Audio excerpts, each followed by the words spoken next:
Hello everybody and welcome to the final group day of the WardiTV Spring Cup, as we have ourselves 2 more players to book themselves into the playoffs, joining everybody else that has made it so far, and that will be what we figure out today, guys. So we're going to kick this off, we're going to get this ready to go.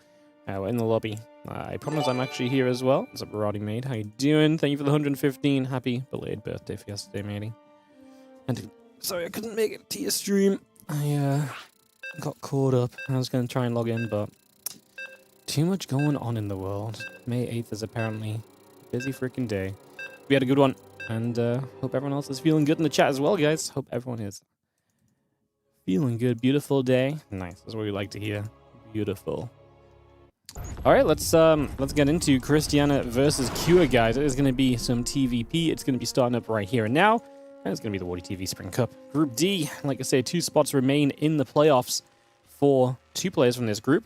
And that will be one of Krystianer, Cure, Rogue, and Trigger. Again, Rogue and Trigger, the second matchup to start off the day, is actually kind of a big one. I think Trigger has been playing so well lately, so consistently good. Absolutely a consistent contender against a lot of these players who, I think in maybe fairly recent history even, you would say maybe Trigger would kind of struggle against. But then, like I say, the last month or so, Trigger has these periods. Like, he has these few weeks where it definitely feels like the level up is there, and he starts playing just that little bit better, that little bit tighter, more consistently, and I can absolutely see him getting through this group today. So we'll see if he can be one of the non-Koreans to make it through, because everyone in this tournament in the playoffs so far is Korean. Cristiana, Trigger, the 2 guys that can maybe stop that, as Rogue and Q will look to make it an all-Korean affair in the top 8 that is played out in full tomorrow. Big stream tomorrow, guys. Full round of 8, round of 4, and finals. Probably coming across the map as we get started off for a couple seconds. I'm just going to be seeing our probe. Going to go scouting over to the other side. Barracks up on the high ground, the refinery coming into play, and SCV on the way up as well. So just bringing a lot of that into place already. SCV going to turn around and we'll let that probe for a couple of seconds, so we do a little bit back and forth. And yeah, the barracks is going to be finishing in just a couple moments, so we get that completed. And we have the first Reaper already on its way out, just to begin with. Again, very standard stuff to settle things in the early game. We've got an expansion down from Krystianer as well. What do we think of Cristiana's chance in this group? I actually think it's a very interesting question. I think Cristiana is a guy who has also got his moments, right? Definitely has these moments where, like, it's like, okay, Cristiana, we're cooking here a little bit. We're playing. Again, consistency, definitely one of those things with Cristiana. I feel like Cristiana often gets himself in good positions and then sometimes struggles to follow through as well. I wonder if, I do think against Q, maybe even the early to mid game may be tough for Cristiana, though, right? This is the, the Terran who will bring war onto you if given the opportunity and given the chance. So he is very tricksy. He can definitely do a lot of kind of early game stuff. A lot of these early tank pushes and stuff can be very scary. We'll see if Cristiana maybe plays into kind of defending that sort of stuff from the very get-go or not. There's definitely a lot of questions to be asked here as our Reaper shows up. I'm just going to go nibbling for a couple of seconds. We have a Stalker coming down this ramp in the Twilight Council. Building up into play over the next couple of moments as well. WardiMine, Starport, the Command Center, all building through. We just have this Reaper escaping out to the top once again.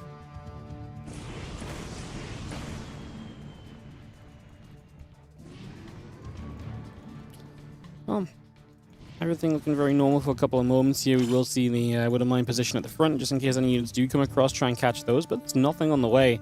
It's very passive from Cristiana early. He's happy to sit at home. He's keeping his Stalkers here. No Adept on the map, so just 2 Stalkers back at home, waiting to play a bit of defense. We are just going to go directly into Blink from the start of this. Obviously gives you a good option to play a lot of activity on the map and so on, so we'll see if that's something that comes into play here over the next little while. Once again, Medevac, WardiMine, Marine will continue to produce through just for the moment. Reaper comes out into the middle.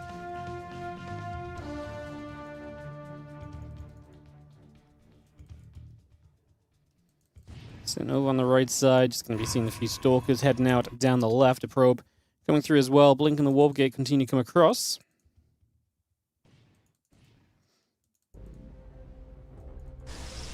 You can see those few Stalkers just moving forward. Reaper is going to be taking a couple of shots, taking some hits. And the Stalker's in a good position to deny that. As a couple of the SCVs, the Tank, and the Raven will all continue to build on through. And yeah, we just got our third Nexus up and running for a little bit. Blink, Stalker, Nexus, Robo, Gateway. everything building by. Raven in the tank, continue to produce on in as well. Get that bunker coming up as well. Get that safety first kind of approach here from Q. He's been very cautious about everything on this one, as he is Widow Mine dropping, into the main base. A couple of Widow Mines coming straight through. And bam, bam, and just a couple for now. We do still have a Widow Mine to fire, and it hits the Stalkers, no blink yet. So we get 2 probes and a Stalker. 2 mines go down, 1 remains, which is always nice. Always love to kind of keep a unit out in that medevac and keep that pressure up for a little bit longer as well. That's always very nice, as this Reaper does poke into the natural. It's going to take a few more shots. Stalkers there. We'll be able to play cleanup on this, push that back around, and like I say, shut that down for a couple of seconds for the moment. Tank and a couple of Marines continue to build through as well. Let's have an hour. Excuse me, just having our stim pack continue to build up. Also, charge still coming online as well. That's when Krystiana's going to go next post Twilight Council blink upgrade. So keeping that Twilight Council busy. And we'll see what he wants to do in terms of splash damage. Does he want to add Colossus in here? Is it a Robo-Bear kind of game? Or are you thinking more along the lines of let's get into a Templar Archives? We'll be seeing soon as this Widow Mine does get off for 1 more probe. And seems like we're going to get the medevac out alive, which is neat. At the same time as that's... first this Widow Mine goes down, but this medevac retreats, swaps place with the Raven, so we're going to have the Raven kind of still as the threat here. So that's why you kind of give the Widow Mine drop. Not really give it up, but that's why you use it, right? Because you're going to have a threat that keeps units at home or keeps responses happening in the form of the Raven. And you'd rather have the medevac back at home yourself to be able to kind of put that back into play. And if that Raven's back at home, it can... if that medevac's back at home, it's just 1 more unit to kind of heal up on and do things with the rest of this. As we are going to see this double auto turret going to get to work. Hit the Stalker for a while, then targeted some probes to get 4 kills. Stalkers blink into the main base, going to eat tank shots as they go. Not exactly the smoothest of moves from Cristiana just yet. Not exactly ideal for the moment, as we are going to see a little recall back.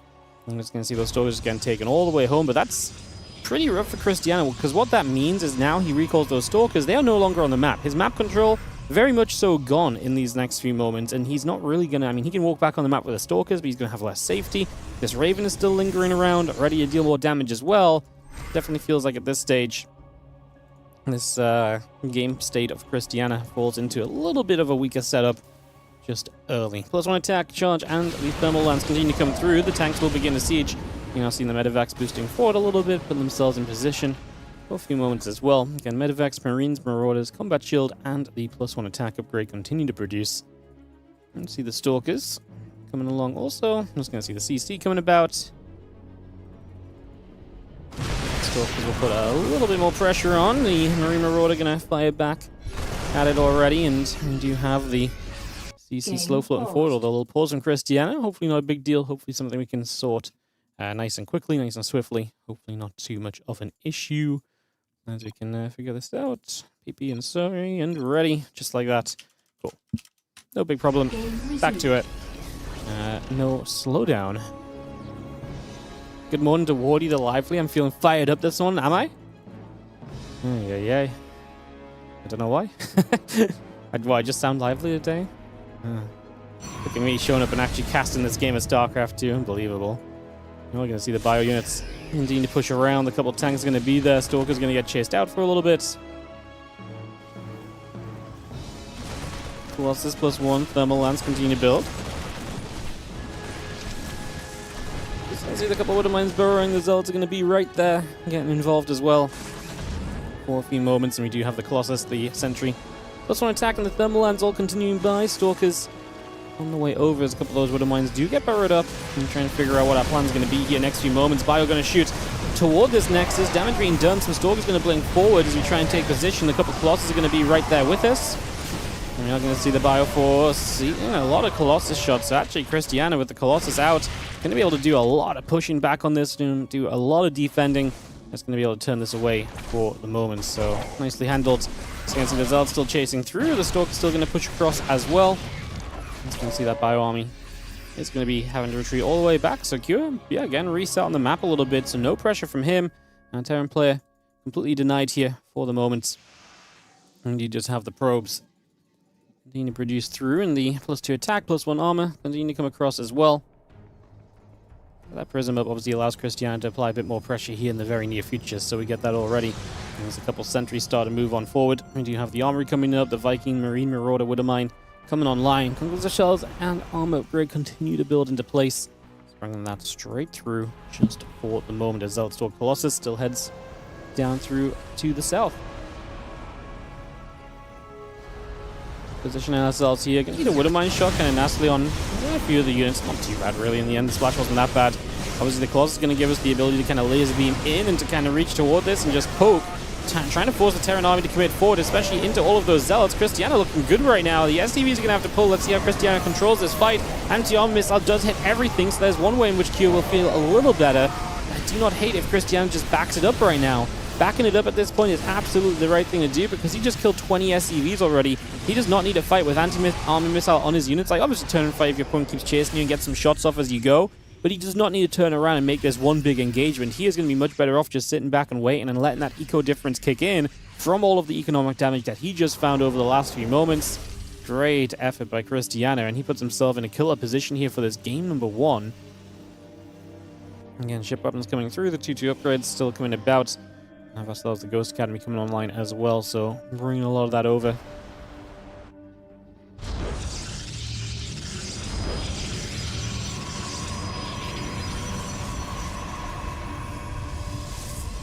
Well, just going to be seeing the Ghost Academy, the Widowmines. Like, Q obviously knows he's going to have to try and tech up a little bit here and maybe just play this a little bit more slowly as well, so he begins to go for that just for now.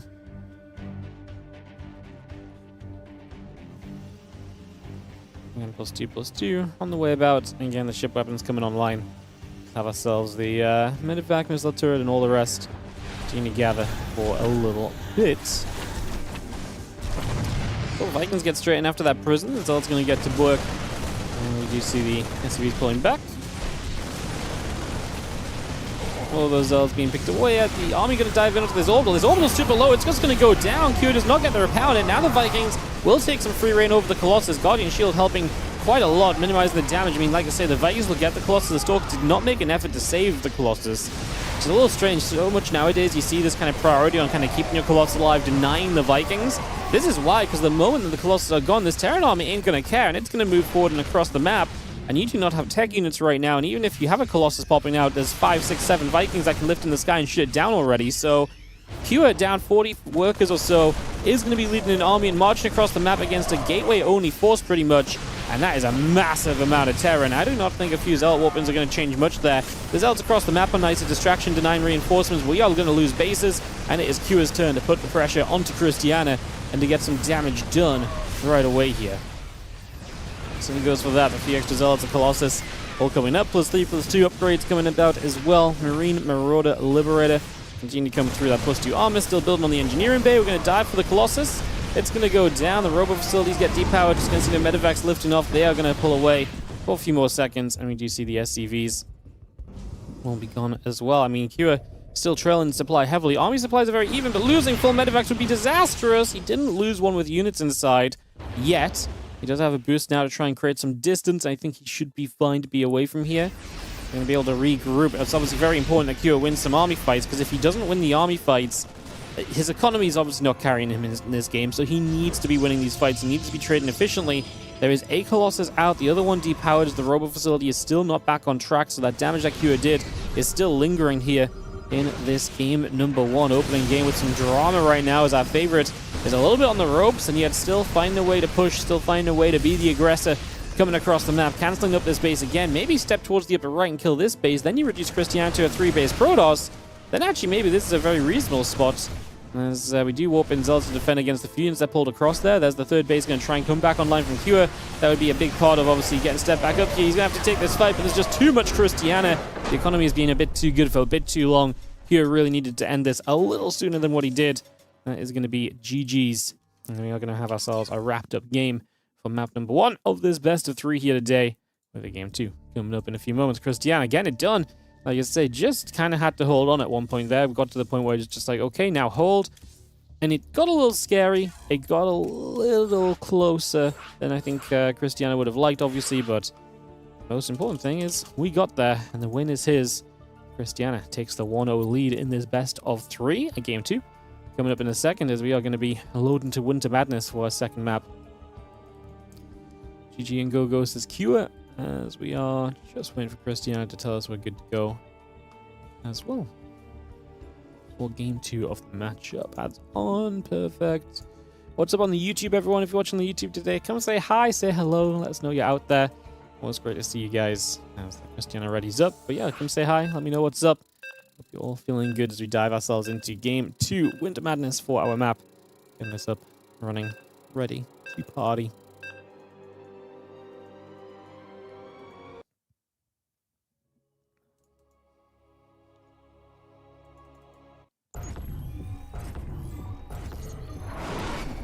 Alright, let's head into this.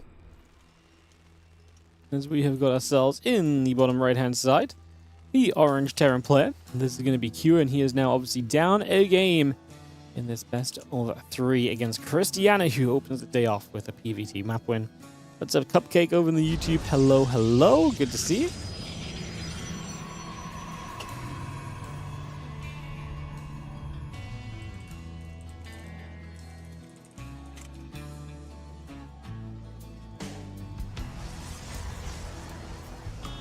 Just down in this upper left-hand side. Here in the probe, coming about, refinery coming over.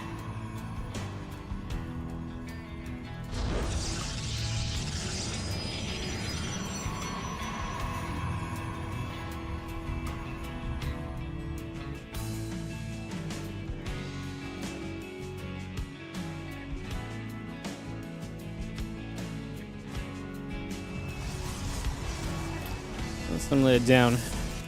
Got ourselves settled for a couple of moments.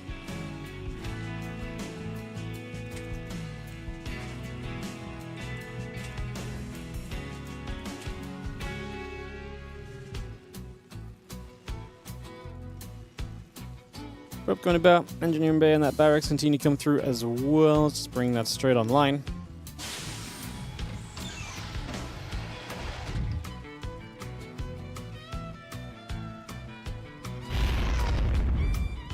The engineering bay block.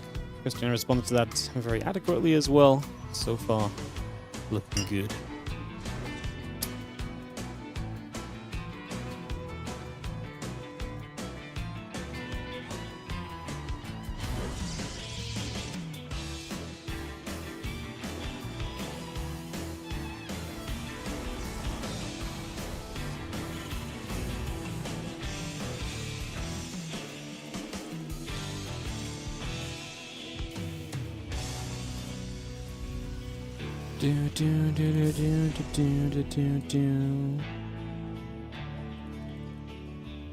Stalker, Wolfgate coming across. Having the factory and the command center coming across as well. Let's just bring that all online. Get ourselves set up. Reaper hops over to the base. The grenade goes down, and the probes will start to take a little bit of the damage here, so some damage being done. You can see that Stalker still going after the Reaper for a couple seconds.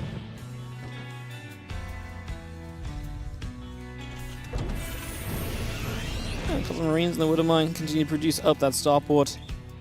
Coming online as well. Looking reasonable here.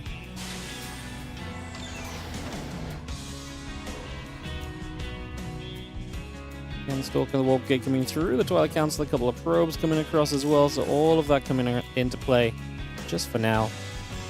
We have ourselves the 1-1-1 setup is obviously very standard. He'll see exactly what Q wants to try and do with it, perhaps over the next few moments. Let's just have, yeah, Twilight Council, Gateway, Stalker and the Warp Gate, all building very soon.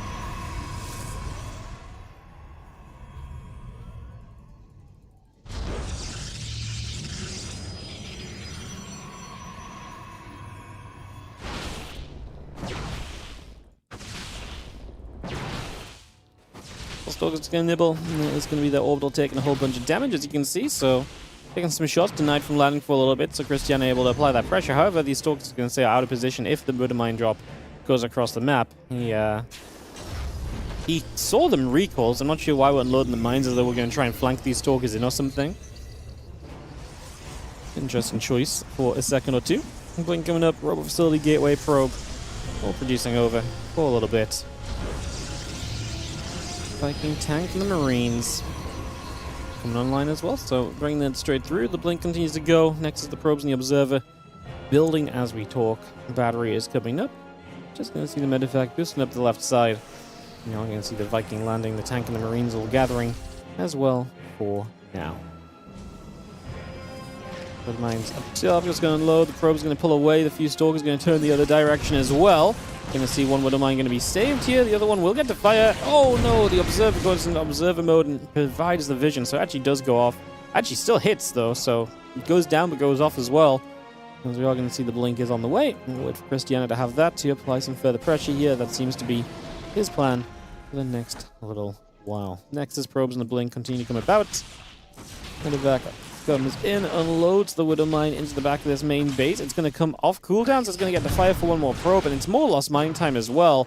All of this happening while Crew is already stepping to the middle of the map and maybe looking to even go further here for a little while.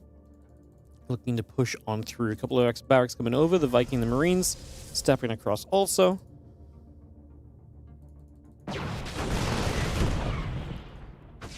Tank Viking just going to get there. A couple of tanks already sieging.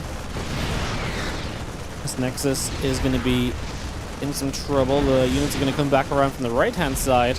Scan comes down. The Stalker's going to be seen for a little bit.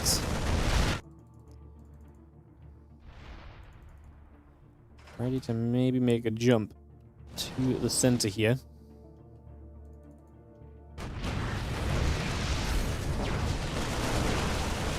See the Stalkers take some shots. Tank's going to hit.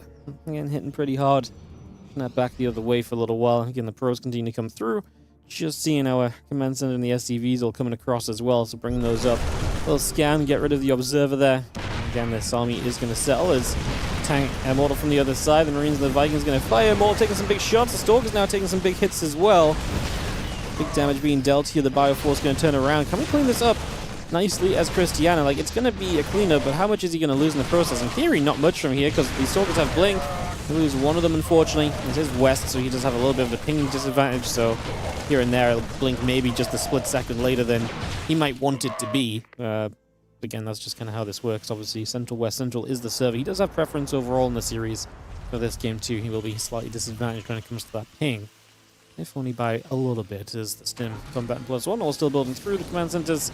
Building, barracks on the way.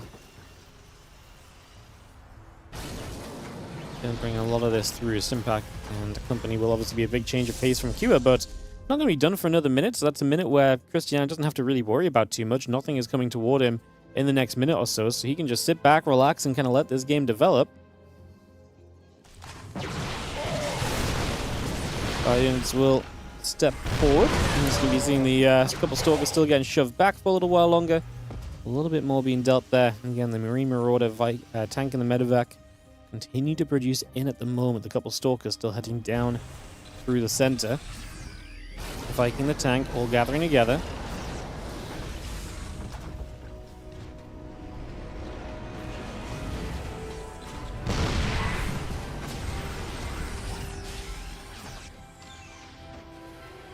And Stalkers will blink away. Just going to be seeing the Colossus and the Charge coming through and online. Missile turret will come down into place. Just going to be seeing the Stalkers going to get ready to fight. A couple tank shots going to hit those Stalkers hard for a couple of moments. So able to push them back the other direction. Chase them right back out of there just for a moment or two.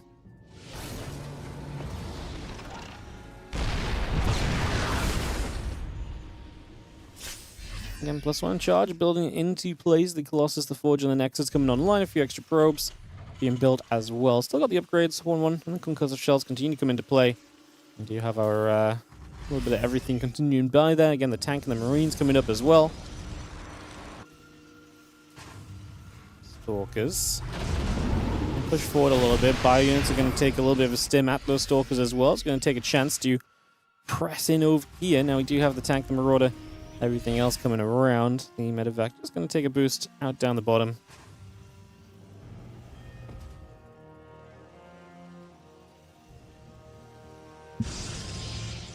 Tank moving through, Ghost Academy coming up. Again, Marine Marauder tank coming by with 2-1 upgrades in production. Get the 1-1 on the way as well on the side of Cristiana, so bringing that up as an additional little bonus. Those tanks will be pressing themselves forward as well, pushing up a little bit right here. There's the depot going to come down just off to the side as well. Putting that back in position for a little bit.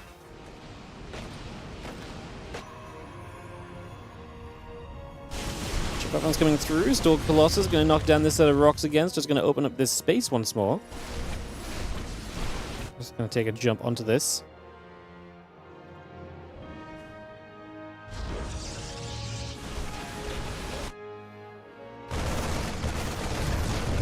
Velcro's begin to drop. Just again having ourselves a chance to deal some damage here. 3 workers dead. We can see the Stalker's actually blinking in and going to try and hit the medevac, but nice just little hit and run basically from Kua. Gets some damage, gets up and gets out. Obviously sees this base coming online, so he's aware of kind of where the game is going to. He already has a sense tower set up and a 4th base now building. Wondering if Kua is ready to kind of sit back and let this just play into kind of a bigger macro game where we just kind of let things happen for a little bit. Maybe that is the vibe that we're going to end up going for here in the grand scheme of things. Again, +2 and +1 upgrades all coming about, so we continue to bring that over for a little while. Just going to see the rest of this continuing through.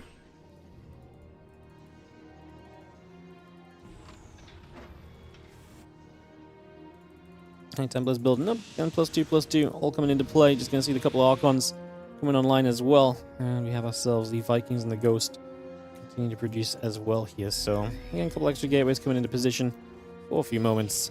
And yeah, the Vikings, the upgrades, all kicking along in just a little bit.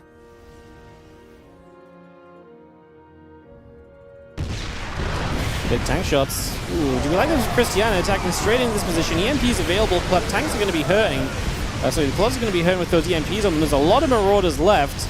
The Ghost nicely pulled back as well, so they don't just die instantly to Colossus fire. Now, we don't lose any Colossus, but the drop across the map now strikes again into the main base. The 8 workers, massive mining time lost as well. Obviously, it does force a response. Stalkers will blink in. They will play cleanup.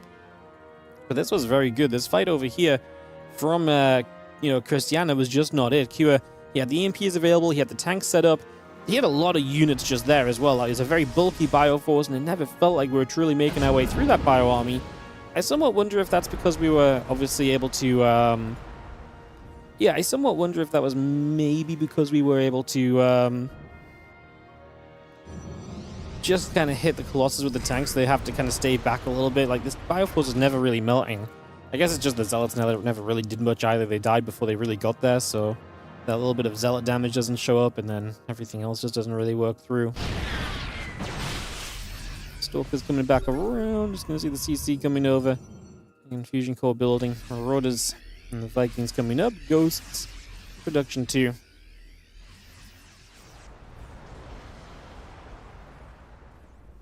Bio will look to come down over in this side. Just going to see the Zealots coming back over for a little bit. The Command Center going to float across. The EMP's coming down already. We're going to have ourselves this army once again. It's just very ready to meet this, and Cristiana has to go running.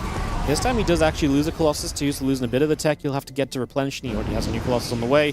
He recalled back because once more, just Kua has another medevac, a handful of Marines, a low number of units, a low investment. If it doesn't do much, it's actually kind of whatever. He's not missing it in the army, but it's forcing recalls, it's forcing warp-ins, it's forcing you to look back home and actually defend. And that's actually very valuable when the pros wants to just be on the map and trying to take trades all the time. So that's actually a really big deal. Getting a lot of value there. Very nicely done so far. Stalker Zealot Colossus heading down the bottom. This Command Center is going to be in a bit of trouble for a couple of moments. The laser beams of the Colossus will get to work. You can see the Vikings going to turn around there. Just going to fire up and do what we can. For a moment or two. And again, upgrades continuing by 3-3. PDTS reactor coming in.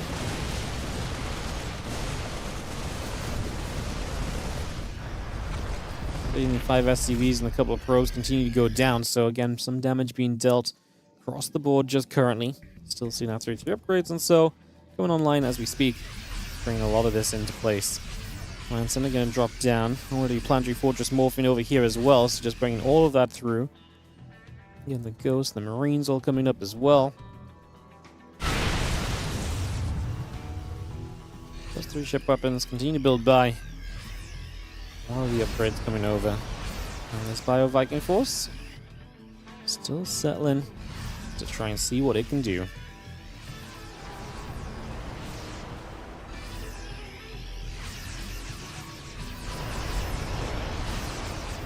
Big army making a move, pushing upwards through the center of the map here. We do have the Stalker Colossus Archon army gathering up once more. The Prism is going to come across, and we are going to drop a stim down. Bioforce already pushing over. I'm just going to see the Colossus having to step away. A couple of EMPs coming straight into this as well. Vikings are going to get to work. We are going to see the Archons, the Stalkers, the Archon Immortals trying to push through, but this army of Krystianer has just not been trading well all game long. The fights have not really been there. It feels like he's not been able to evolve this army into something that can really compete with what has almost been a death ball of Terran units. It's not every day we say that. But yeah, it looks as though Q may be good to take this to tied up 1-1, best of 3 here in the WardiTV Spring Cup Group D. Again, a bit of a banger TVP to start off the day. It's best of 3 starting off with, like I say, a bit of a bang. As we are going to finish off this Nexus, get that wrapped up. And again, the Colossus coming through, +3 armor coming up. All the upgrades, advanced ballistics on the way for the moment.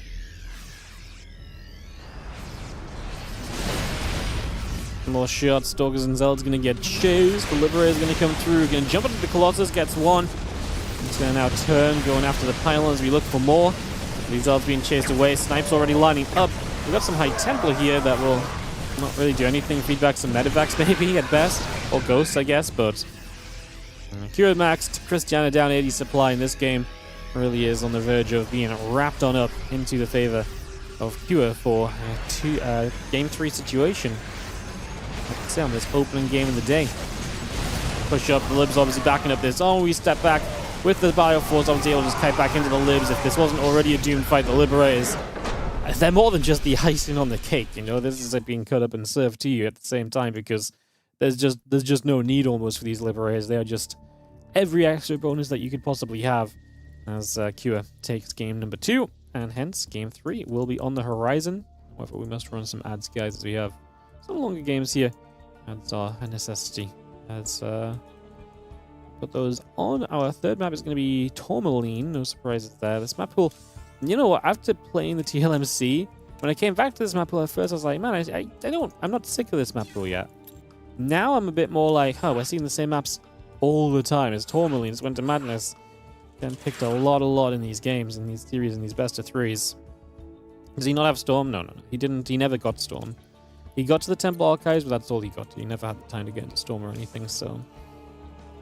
Alright, guys, I think we're going to be good to go. Everyone is readying up. Readies. Perfect. Let's send game 3 on the way then, guys. Let's get this started off. Get this ready to begin.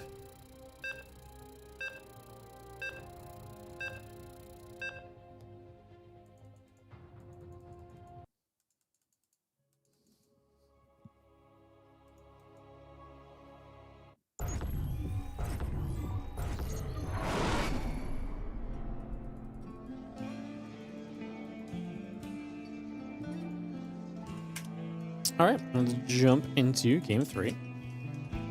As we have got in the top right-hand side, the orange Protoss player. This is Cristiana. Only in the bottom left-hand side, our red Terran player. We have got ourselves Cure.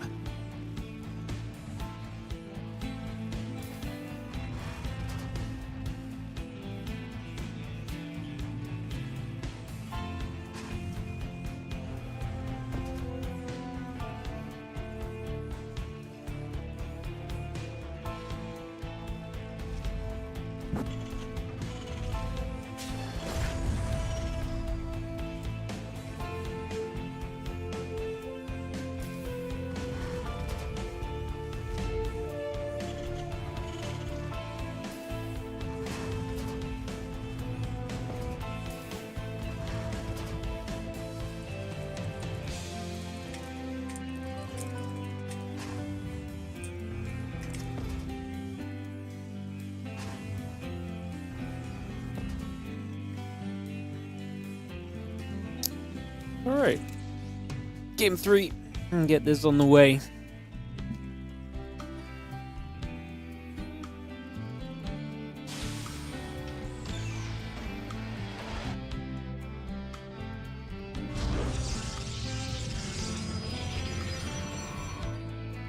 Cybercore next coming through. Just going to see the Orbital and the Reaper coming about for a little bit.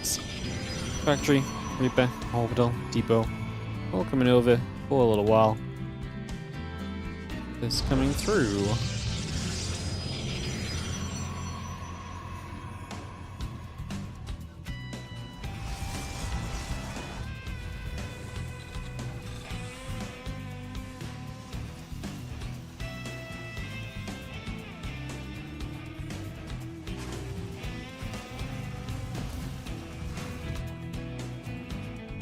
Stalker and the Warp Gate coming about, getting set up, factory reactor coming in, take a couple seconds to get this one on the way through.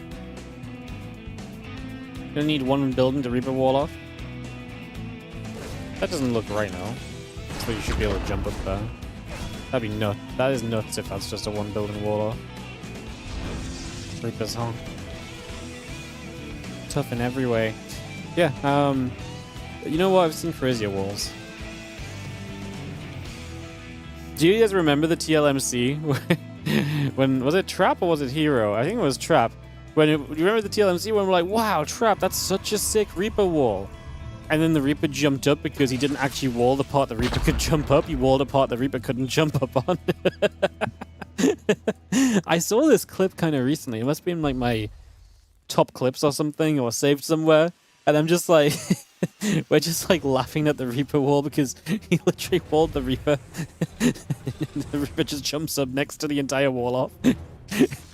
Like, he basically, like, imagine he walled off, he basically walled this area off so it looked very legitimate, but the Reaper actual jump spot was here, so he had like the cyber core gateway, and the Reaper just jumps up here. This happened like, I think it happened like twice back to back. It was either in the same map or it was in back-to-back games or something.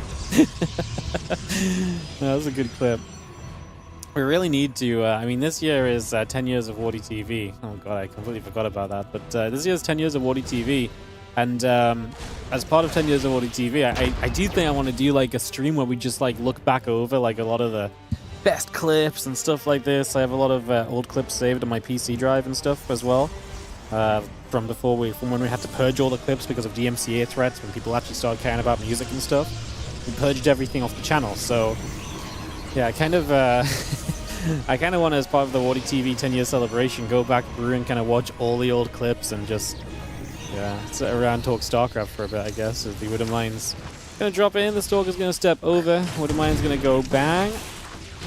Not quite bang for number 2, unfortunately. There's a couple of probes. Drop down here right away. I'm just going to be seeing the Blink, the Observer, the Stalker, all of that continuing up for a little bit.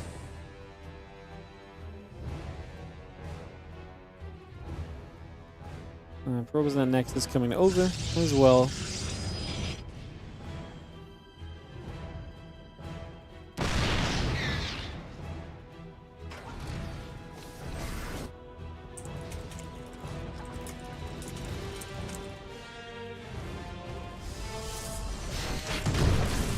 We're seeing the Widow Mine hang. The Stalker getting warped in there just for a second or so. So just bring that straight about.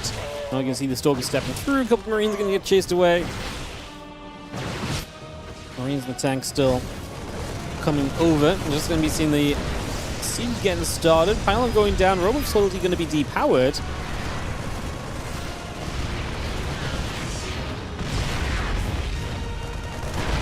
Stalker Immortal. Charge all coming up. Just going to be seeing the Stalker still stepping over.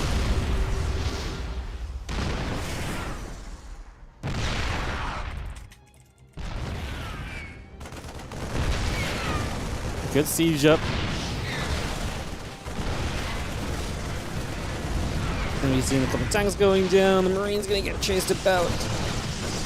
And we've seen the Stalker's going to get chased away for a little bit. And it's going to push back on that. Marine stepping through. 13 workers are still, well, 17 going down. This is a disaster for Cristiana, losing complete control of this. A couple more of these Marines will continue to run through as obviously Cristiana cleans up, but at the price of 20 probes, that is a massacre before the cleanup happens. So you can see the Widow Mine in the main base, Salt in the Wound, as we are going to split it nicely. I was going to say, let's not send those probes back in after they compliment you.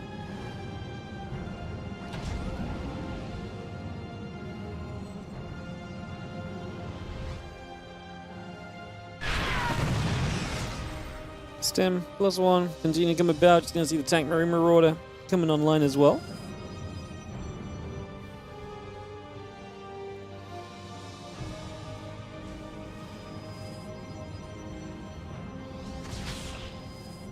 The mine drop coming across. Gonna see that Widow Mine unloading for a couple seconds. Gonna go hit a couple of these probies.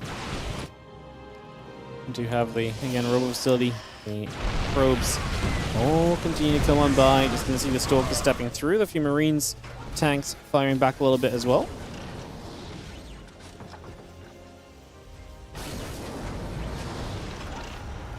facility gateways. And again, the probes continue to come about. Stim combat and the +1 all coming over.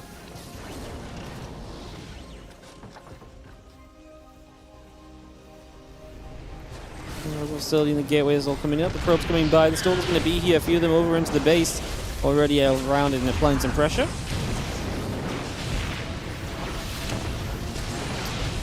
And it's going to be there. Just going to see the Stalkers blinking back out. The SCVs. 5 of them going down. And now the Stalker's going to rally back into the center as they just rotate over. I mean, Cristiana doing some damage. You know, somehow after all of this, Cristiana is at 60 to 50 workers still. Now, obviously, by rebuilding all these workers, he's neglected his army, and so that should be the problem is, you know, Kua comes across the map, Stim, Combat, Shield, and +1 all finishing.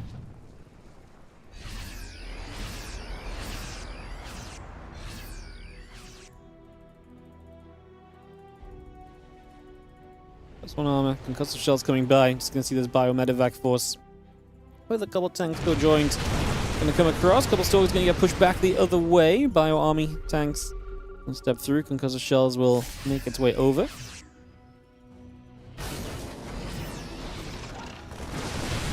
Stepping up, a couple of those probes going to take some damage. Nexus gets cancelled to the top side as well. And this Zealot Stalker force just stepping back a few more moments. A couple of Zealots going to come through, going to charge on forward. A couple of tanks going to get caught. Stalker's going to get hit and hit hard. Now the bio army continuing to fire up on this. These Stalkers are going to melt, and supply-wise, 133 to 87 is kind of going to tell you all you really need to know in the grand scheme of this one.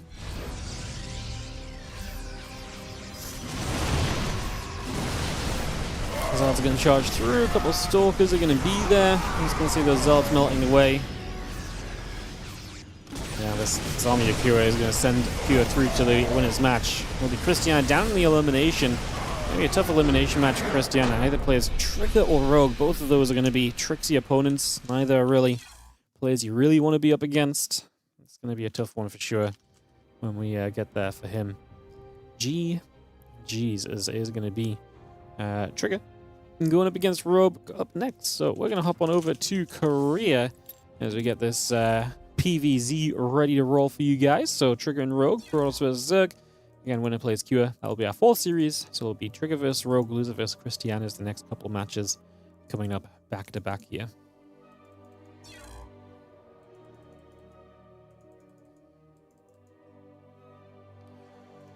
Alrighty. Failed to log on to Korea. Classic move. Always fun. Just trying to log onto the server and the game is just like, no, we don't think you should be able to authenticate here.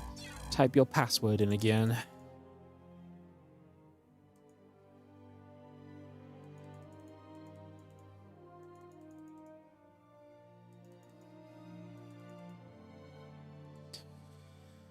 Okay, Trigger, and I'm just missing Rogue. Ah, no, we're not. We're just in different channels is all.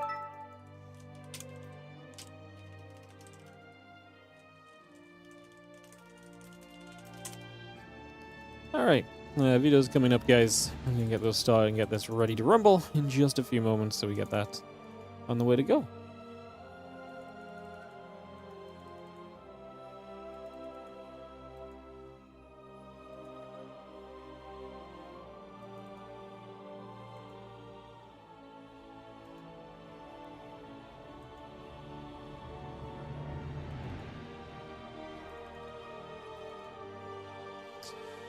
Mothership, Tiger Citadel, Ruby Rock, and Winter Madness taken out already. Yeah, you might see a couple different maps in this one then. Again, how's everyone doing in the chat today? Welcome to the WardiTV Spring Cup. Playoffs tomorrow are going to be a good one. We might start 1 hour later tomorrow to give a little bit more wiggle room with RSL. We also have our own issues with that because obviously Kua may make playoffs, Zhao may make playoffs. They're both playing RSL tomorrow, so we might start like 1 hour later just to give a little bit of wiggle room on that. And we should be able to make it work just fine. Just yeah, might be doing some shifting here and there. But yeah, tomorrow will be a big one. 4 best of 3s, 3 best of 5s on the day.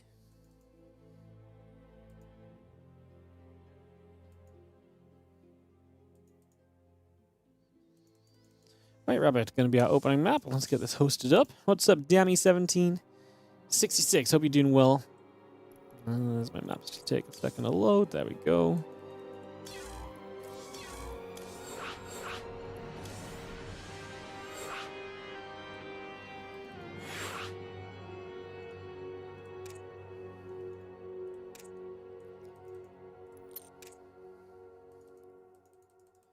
Race is set. Players in. Ready. Let's do this. Trigger and Rogue. Best of 3 PvZ coming up, guys. As we head into our second match of the day here in Group D of the WardiTV Spring Cup. Of course, building up toward our WardiTV Spring Championship. I'm still working a little bit on the schedule for that. This coming week, what are we doing this week? There's something this week already, no? Ah, yeah, this weekend's an interesting one. Yes, I see. This week's kind of interesting because there's not a lot going on, but there is some stuff going on. But I can't talk about it all just yet. And then the week after is going to be even more interesting. So hopefully we get some stuff announced soon and talk about some things. Would be nice.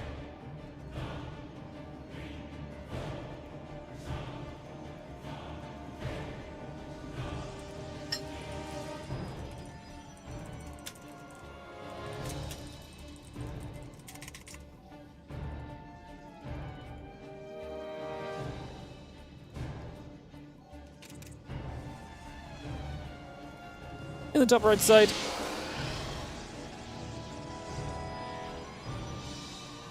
It's going to be Trigger, our Blue Protoss player from Basilisk, of course, here for this best of 3 as he takes on the Red Zerg in the bottom left. This is going to be Rogue.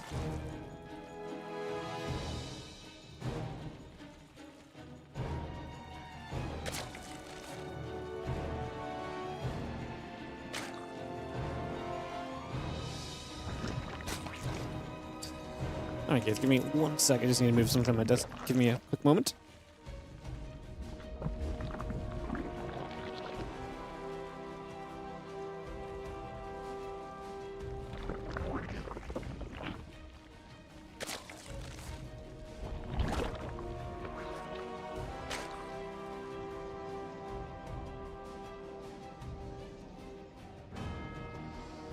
I had lunch just before we went live and my plate's like right next to me, and it's really annoying me. And I just wanted to move it. So, random little something. All right, there's an overload coming across the map. Nothing crazy happening, right? This hatchery has gone down, so we get the hatchery up already. That's a plus right away here. Yeah, Cybercore next is coming through. Add a probe. Couple of queens of the drone, the overlord will continue to come to play for the moment. This overlord still heading up into the upper right-hand side. Settle down as well.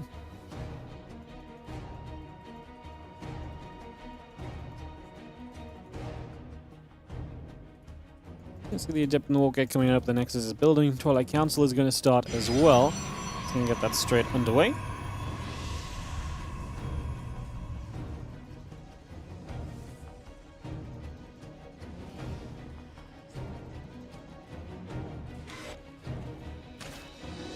Let's see, the feelings are out. They're going to chase this probe.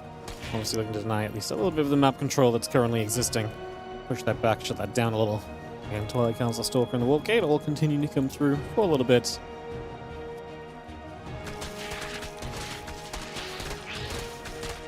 Lings is going to jump onto the rocks here, take that down, and open that up. Again, Forge, Probe, Warp Gate, Blink, all coming through and online. Link speed will be coming about for a little while. Bring that up for a little bit.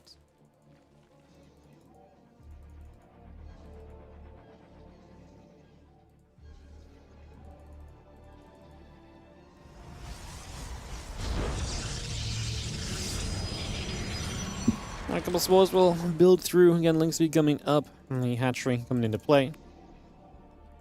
A couple queens will come online as well.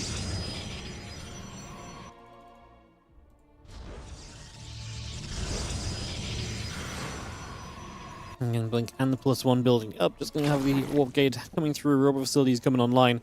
And a couple queens, the Overlord and company building into play as well.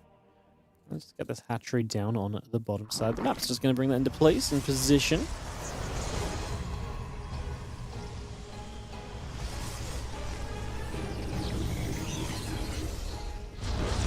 Evo Chamber and the Lings all building by. Just going to see the Overlord continues to come through.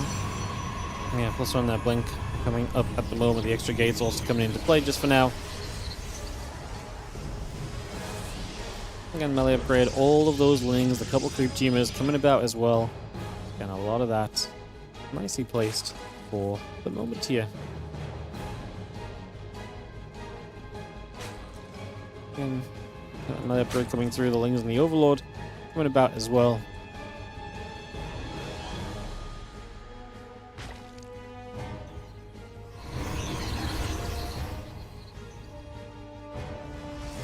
Plus on the blink will be done then. So with the melee upgrade, I mean, melee upgrade is really nice against stalkers and blink, but obviously it's not super quick. So this melee upgrade is not going to be done just yet, but we're all going to have a lot of lings. See what we can do to try and control this stalker count early as Rogue. Going to lose one ling initially. 24 more lings coming up. Melee upgrade still coming by. Just going to have ourselves the lings moving back to the top side, and away they go. Heading right up top. And away they go. Just going to jump onto the warp gate for a couple of seconds. Lings already going to hit their way through this gate then. And again, the rest of the lings coming up, chasing the stalkers down for a little while. Again, trying to see what else we can do. The lings, the melee upgrade coming about. The overlords coming over as well. Lings are going to try and wrap around the Zealot Stalker Force, so there's no fight this. Obviously, the Zealots are great to have against these lings. Really tanky, take down lings nicely. You're going to get a few lings to the back, though. The Stalker count is going completely downhill. As Trigger, this attack is falling apart for him very quickly, so this is just going to be, well, that's just going to be a shutdown. The 6 gates of Stalkers are not going to do anywhere near what they want to. We saw how dangerous this build could be. Was it yesterday we saw it in some PvZ? I think yesterday we saw it in some PvZ. Who played yesterday? Who was our Zerg? Who was our Zerg yesterday? Lambo, yeah, against Zaun against Lambo, that was it. It was Zaun Lambo. We saw how dangerous this kind of 6-gate build could be, but Rogue just shuts this down, especially losing the Stalkers so quickly. Not preserving the Stalkers is obviously a major issue, because you really need the Stalkers. They're the efficiency of the entire build, or that's what makes it so powerful, that this army just grows and grows and grows, and while trading out, never really gets shut down. Like I say, a few Zealots mixed in are really nice, because they do make it more difficult for the lings, but this was just not it for Trigger. And Rogue pushes that away. Now on the melee upgrade, onto his lair and the Rotron. You see Trigger following up. He's going to go charge. He's going to get an Archon going, but he does not have a third base. So there is a big issue, because you kind of need a third base to realistically play this game out long term. I like the Rotron, actually, especially because we're going to switch this into charge and potentially the Roaches. And I feel like we, the Roaches just make a lot of sense just to kind of stabilize here. As a few lings get in, we actually just break down the front wall. This game is becoming a bit of a disaster for Trigger. This is all completely falling apart as the lings get up into the main base. A few more probes will be going down. 5 workers being killed. These lings are going to stay busy. 7 workers killed so far. 8 workers killed so far. 9 more roaches producing through. Overlords, group tumors continue to come about. The Zealots and the Stalkers will continue to step forward as well. So again, bringing those across. For the moment, the lings are going to come back around once more.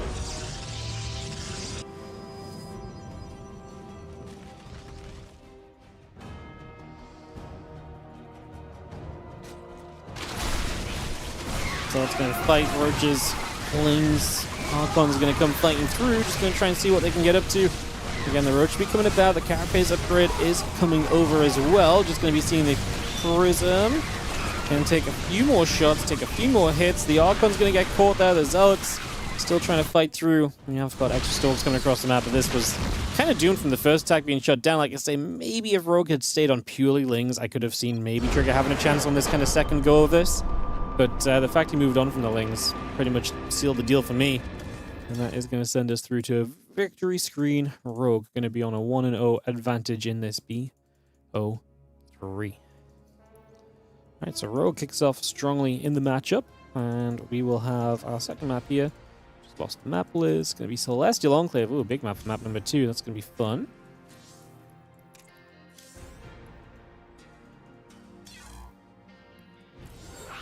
This host up. Ready to begin. Just waiting for Trigger to join us. Just a second. Hopefully he's not coming out a game or so. Fingers crossed. We'll rehost just in case. He was bugged. Cool. good rehost, Wardy. Good job. Great lobby hosting skills. Alright, players in positions. Races are set. Ready, called. We do not need to waste no more time. Let's go to Celestial Enclave, guys, for game number 2 of this best of 3 opening matchup for the day for these two players. Again, loser goes down to a lower bracket elimination matchup with Krystiana. The winner advances on through to play Cure in the winner's match. That is how the day plays out. And the final group, and like I said, at the end of this, we'll actually see what our playoff bracket looks like for tomorrow. So that'll be a lot of fun as well. In the top right-hand side, it is going to be the blue Protoss player. This is Trigger, and he is down a game after the aggressive opening in game 1. Really did not just go his way in the end, unfortunately. And hence leaving us here.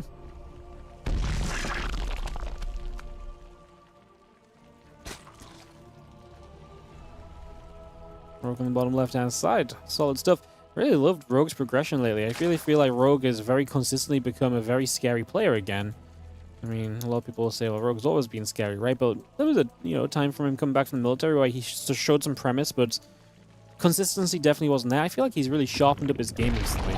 Early game has been a lot sharper, a lot more controlled. He's really limited a lot of the advantages that people were taking against him right at the start of the game a lot of the time as well. So I think Rogue's done a fantastic job of just kind of, like I say, rounding out his gameplay. And it's really made him much more of a threat, because before, when he looked really good, he looked really good. But when he looked like he wasn't quite prepared, he was taking damage early, like it fell apart so quick you never got to see the brilliant parts of his game. But we're getting to see the brilliant parts of his game so much more frequently now, which is awesome. So yeah, that's really nice on our side. If you're a Rogue fan especially, but hard not to be a Rogue fan. Dude is a cool guy. He's going to proxy in this game as well. Hatchery is in the in-base of Trigger over here, so he is going to get that in-base hatchery up and running. And Trigger, does he figure this out? Did he scout for this? No, not yet. He's going to be able to pile on here, though, and he is... No, it looked like he was going to go check, but he doesn't. The problem is he's no scouting completely, so he has no information. This is a very quick way to potentially just lose, well, the entire game, because if you just don't know, and you have no info to play around at all, I mean, even worse, this was freaking Nexus first as well. Nexus first, no scout. It does not get any greedier than that. And the 3 spine crawlers are now building on his in-base expand, and Trigger now knows about it because he sees the creep spread. So, yeah. That does not feel good at all if you're a Trigger fan. It's going to be a very quick dip down to the losers match for him, unfortunately, because he is in trouble. Trigger is in trouble. Kevin the Cybercore coming through. Spines, Lings, Overlord coming up. A few probes pull in for a little bit. We're going to shoot. It's going to see that pylon taking a few more shots. A bit more damage being dealt just for a moment or so. Just going to see the Lings are going to pull up there. A couple of Queens are going to be firing. The Spine Crawlers coming across as well. As we are going to just try and push our way up. Now, one of the Spines needs to actually burrow on this high ground. We'll maybe be able to start doing that in a second. Do we not have the creep spread up here far enough? We're going to have the creep tumor in a moment. The problem is that, yeah, you've got nothing in this game, and Trigger is just going to admit to the fact that he has nothing. GG's Rogue 2-0. Cool build and everything, but I'm kind of surprised. I don't think you can get away with going for such a greedy build on Celestial at the moment, because this build, this proxy hatch and this in-base has been all the rage lately. Like, it's been super popular. Trigger obviously rolled the dice, but those dice came up with snake eyes for him. That was, yeah. I mean, this is just build order loss. You choose to play kind of greedy. Your opponent chooses to play all in. Game ends, you know. Game ends.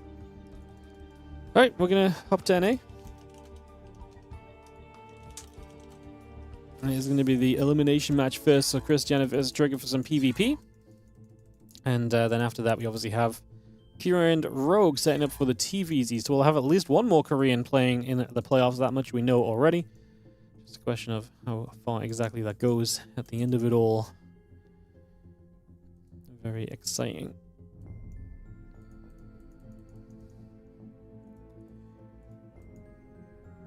All right, throw some ads up, and we will get ready for...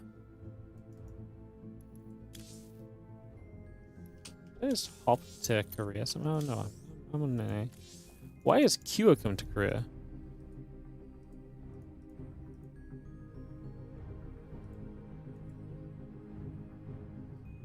Why has Kua come to NA? Sorry. Oh no, he's still on NA. Sorry. I'm so confused. I see Kua online. I'm like, Kua, you were not the player that was meant to be coming to NA?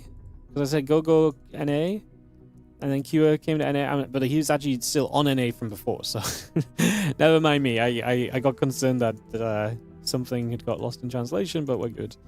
I don't know if he thought he was about to play Rogue on NA for some reason.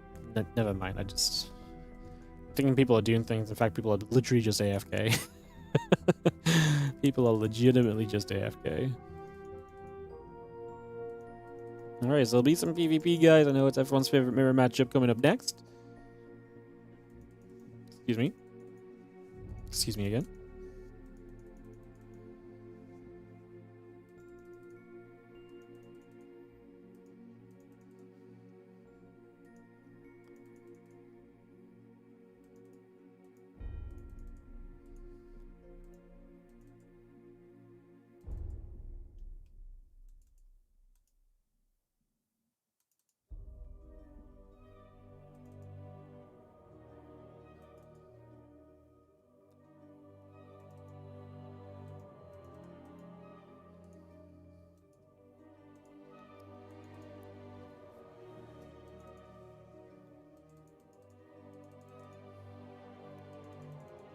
Alright guys, just waiting for Cristiana to hop over.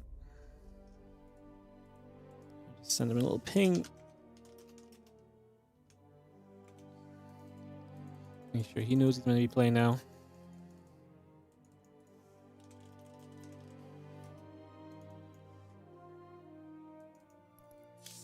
He is coming. Perfect. Alright. He is on his way as we get this PvP ready to go.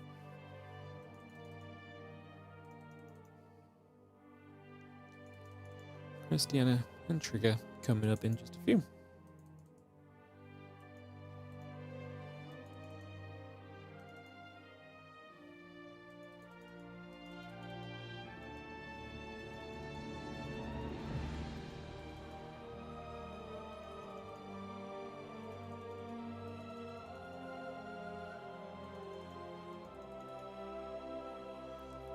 Yeah, Krystiana said he was on his way, guys, so a couple moments to get this ready to go. Get some PvP started up in this Spring Cup action.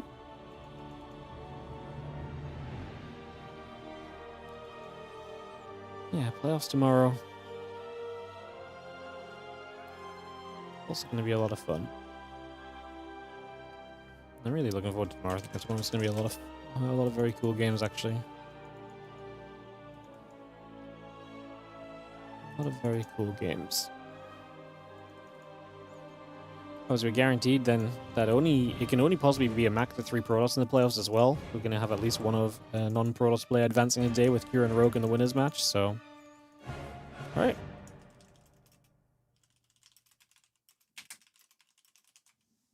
All right, videos are going to start, guys. Cristiana is arriving, and we'll be able to kick this off, like I said, in just a couple moments. That's ready to go.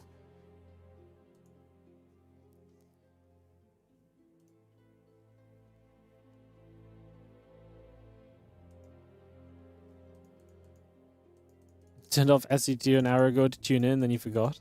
Or to turn in, then you forgot. Nice. Well, some days it be like that. I talked so many times about for some reason I keep seeing YouTube messages so late lately. I think I'm gonna remove the WardiBot off YouTube because I don't like it, because I feel like I'm just ignoring chat more on YouTube because it's just spammed by WardiBot. But I've talked about it so many times where I was saying I wish Rogue's early game was just improved, and it finally came true. Yeah, no, we were saying, like, I mean, Horston asked me, well, maybe even a month ago, probably 2 months ago, actually, I think, last time I cast with Horston. But yeah, he asked me, one of the recent times I cast with him, like 2 months ago, he's like, we're talking about early game CVP, and he's like, well, who else do you, he asked me, he's like, well, who else has bad early game CVP? I was like, Rogue. Like, he's the first guy that comes to mind. Like, he's always losing drones to adepts. And he's like, yeah, that's exactly who I think of as well. So, like, if that's the thing that we think of, like, and he's still able to be so competitive, like, imagine he cleans that up. And he has cleaned it up. And like I say, that's definitely been a big cause of his success lately, just cleaning up that early game and being in a bit less positions. So maybe let it be less frequent. You watch on YouTube and don't think WardiBot's a problem. Yeah, it's not a problem necessarily. It's just obviously YouTube chat's a bit slower. But I basically have WardiBot just putting messages in here and on Twitch, and it runs off the same timer. So every 12 minutes, it sends a message to YouTube and sends the same message to Twitch, just because it was easy for me to set them up at the same time in the same way, and basically make them the same thing. It's probably fine. I probably just need to be more brain active in terms of looking over, that's all. It's not really that bad. I mean, like I say, YouTube chat's never been super lively. I don't think it's like killing YouTube chat or anything, just, like I said, I just need to be a bit more mindful of actually looking over at YouTube chat, perhaps. Would be good as well. 10,000 feet to start off this PvP, guys, in just a second. And it's ready to go. Krystiana's in the lobby.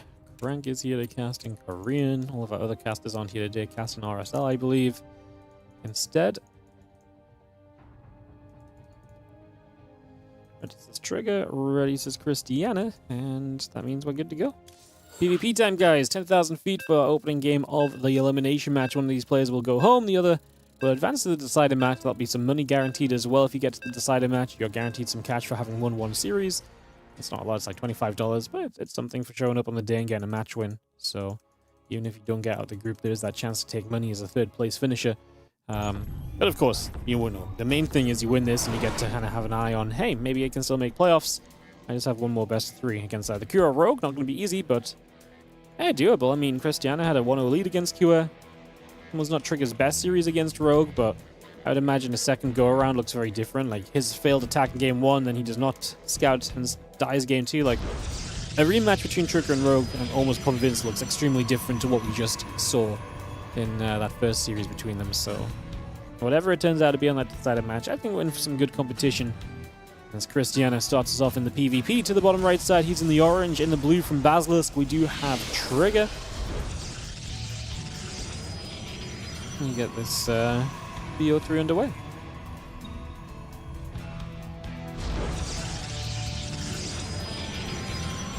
Getting the assimilator coming up, Rogue's coming by. Bringing a lot of this into play already. Again, a couple of simulators continuing through for a little bit. Getting this all set up.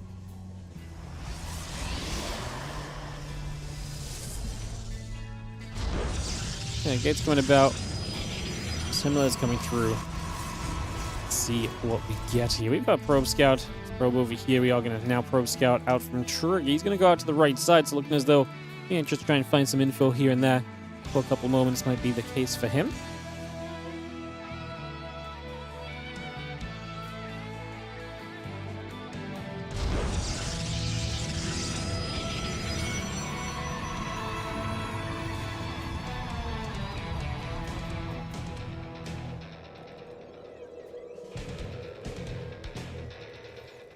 Well, actually going to proxy with this. So Phylon coming down, the aggression will be from Trigger early if there's going to be aggression, and he is keeping the probe here, which suggests that we are likely going to be throwing this proxy actually into place and getting that on the go. So getting that about, getting that settled.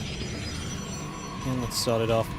Rogue Facility and the Adepts coming on both sides. The Wolf Gate's coming up as well, bringing a lot of that through for a couple moments. And Rogue Facility and the Adepts all coming by for now. So just bringing that up and about.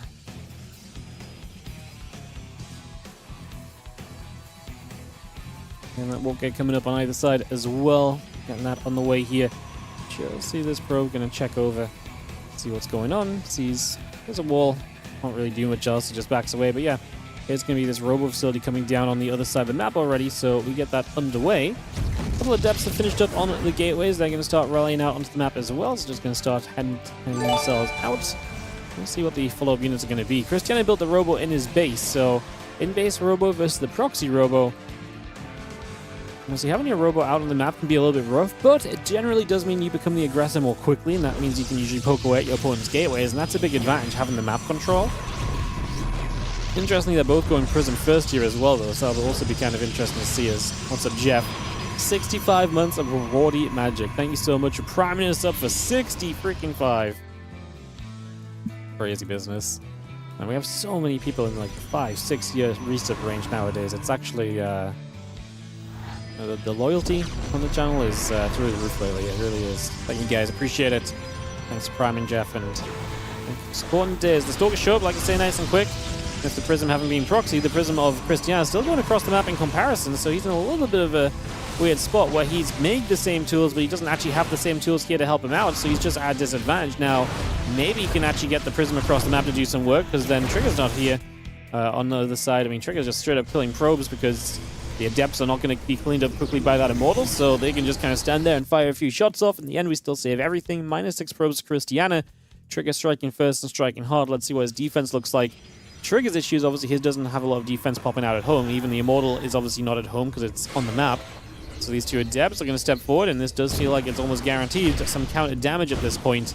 As the Adepts step in, there's a couple Stalkers in a Sentry, and the Adepts actually decide to go for the Shade back, so this was not bad at all. Better defense than I expected from Trigger. Simply because I just didn't think he was going to be that well prepped for it, but I was very, very wrong.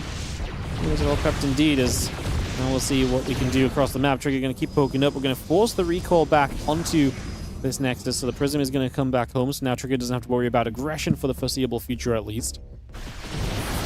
So you don't have to worry about that for a little bit. We're going to see a force field dropping down. The Prism bringing a couple units over, going to try and bring his own Immortal a bit closer to the front of the fight. Obviously, force fields will dictate a lot of what can and cannot happen here. A lot of how these fights are going to keep on turning. Now we try and drop towards the low ground. It's getting a little scary because you're essentially dropping into all of the units. Everything is firing on the side of Trigger. As Cristiana, you're getting a couple of units to shoot at a time, and again, if your micro goes amiss for even just a second, this can really backfire very quickly. So things to watch for. The Immortals now going to do exactly what we said, which is this chance to kind of pick through the gateways, pick through the forward structures here, and just really make some progress for a little while. Prism is coming back over, just going to be sitting here. We are going to see the other units looking to come potentially down this ramp. Prism setting up, still stepping through for a little bit again. Prism is going to drop a couple of Immortals down. We are going to see these units taking a whole bunch of damage. The probes are pulling forward as well, so bringing those straight across. Immortals coming by. Probe and the battery coming into place. Sentry and Adept being added on also, just for now.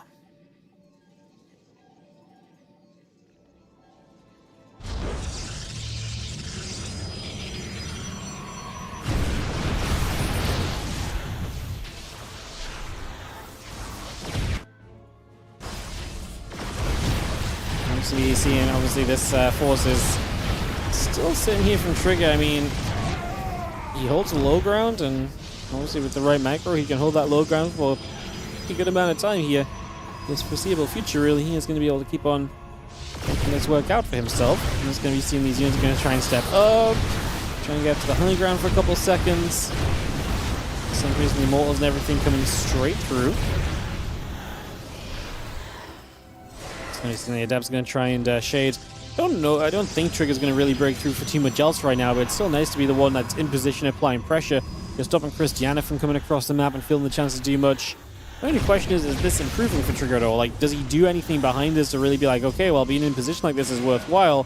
Or is he just going to keep building more units, in which case he does eventually... I'd say, does he need to attack through and break through? Maybe not still, right? I mean, at the end of the day, like, he may want to, but it's not like Cristiana is necessarily improving his position either, as long as Trigger holds at the front. One of these guys is going to have to break and do something a bit different at some point. Right now, we obviously have these trades continuing. 6 more probes of Cristiana going down. He is trailing by quite a lot of army supply as well, so maybe Trigger does just break through this in the end. This entire game does feel as though it's been Trigger controlled. I feel like the build just worked out a little bit more so in Trigger's favor than it did for Cristiana in the grand scheme of things.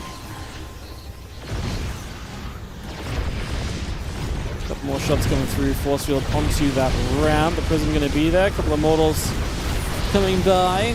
Work is going down. Immortals building. And it's still pressuring up. The Immortals pull back away. Piling the battery. Taking a few more shots. We're going to break this down. The Prism unloading a couple of Immortals as well. Still trying to micro this Cristiana to try and fight this off. 4 Immortals against the 5 as we play the up and down game. Obviously, a few of these Immortals taking some shots. Micro's been good on both sides so far. We do not lose an Immortal across the board here, so keeping the Immortals alive very nicely for now is the way that this turns out. Immortals and the Sentry gather back through. Again, a few units on the low ground just going to gather back up. Just going to see the Sentry still building. Adepts on the way. A couple of them being added on at the moment.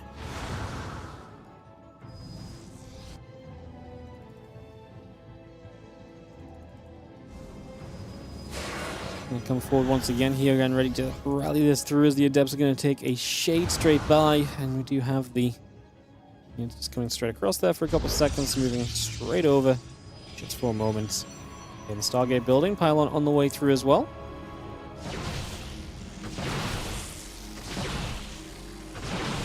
And knock that pylon down again. The Stargate still building into place just for a little while, having ourselves the Prism pulling back through. And obviously nice for Cristiana to get some pressure onto the map. Trigger, are we going to be able to expand here? What happens from here? We're both building a Stargate. It's a good way to kind of deflect the Immortals and deflect the Prism. And are we just both going to essentially build a Stargate into an expansion? It might just be. If you want to expand, you just feel safe with the Phoenix up to help protect you. And that might just be the way we go about this, honestly, right? Like, that might just be the approach here in this game. For some reason, the Adept stepping through. A couple more force fields coming down.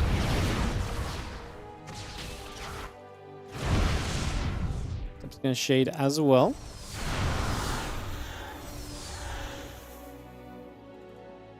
Again, Phoenix coming about, the Adept coming by. Just having Trigger moving into the middle of the map. Again, Prism going to the upper left. Again, Immortals, the Adepts coming over. Prism will unload another couple of Immortals here as well. Shots coming down. The Zealot's going to warp in. The Phoenix coming through on the Stargate. Going to be a lot of damage. So Cristiana actually getting some damage, but there's the Phoenix, forces the recoil instantly. Trigger is still out on the other side, obviously with the recoil done. Yeah, if we jumped on this like 3 seconds sooner, might have got some kills, but now the Prism's back, so it isn't going to matter so much anymore as the force fields come straight into play. Just going to see a little bits of micro coming around as well. Still taking some shots. Phoenix going for a little bit of a lift off at the same time. We are going to be seeing Trigger just about winning this out. Just about going to be good enough. Yes, it is. Krystianer is going to be the one to say GG. The Phoenix do make a big difference. Lifting units up. Obviously being able to kind of fully take units out of the fight, make them unmicroable. Phoenix make a big play, a big difference, a big deal in those sort of scenarios. GG's. First game of the PvP goes to Trigger. Gets the opening map for the moment.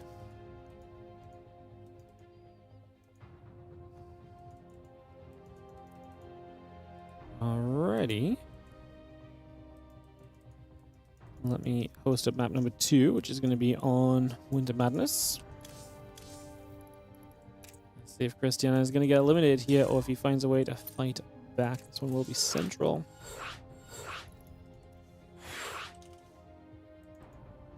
Perfect.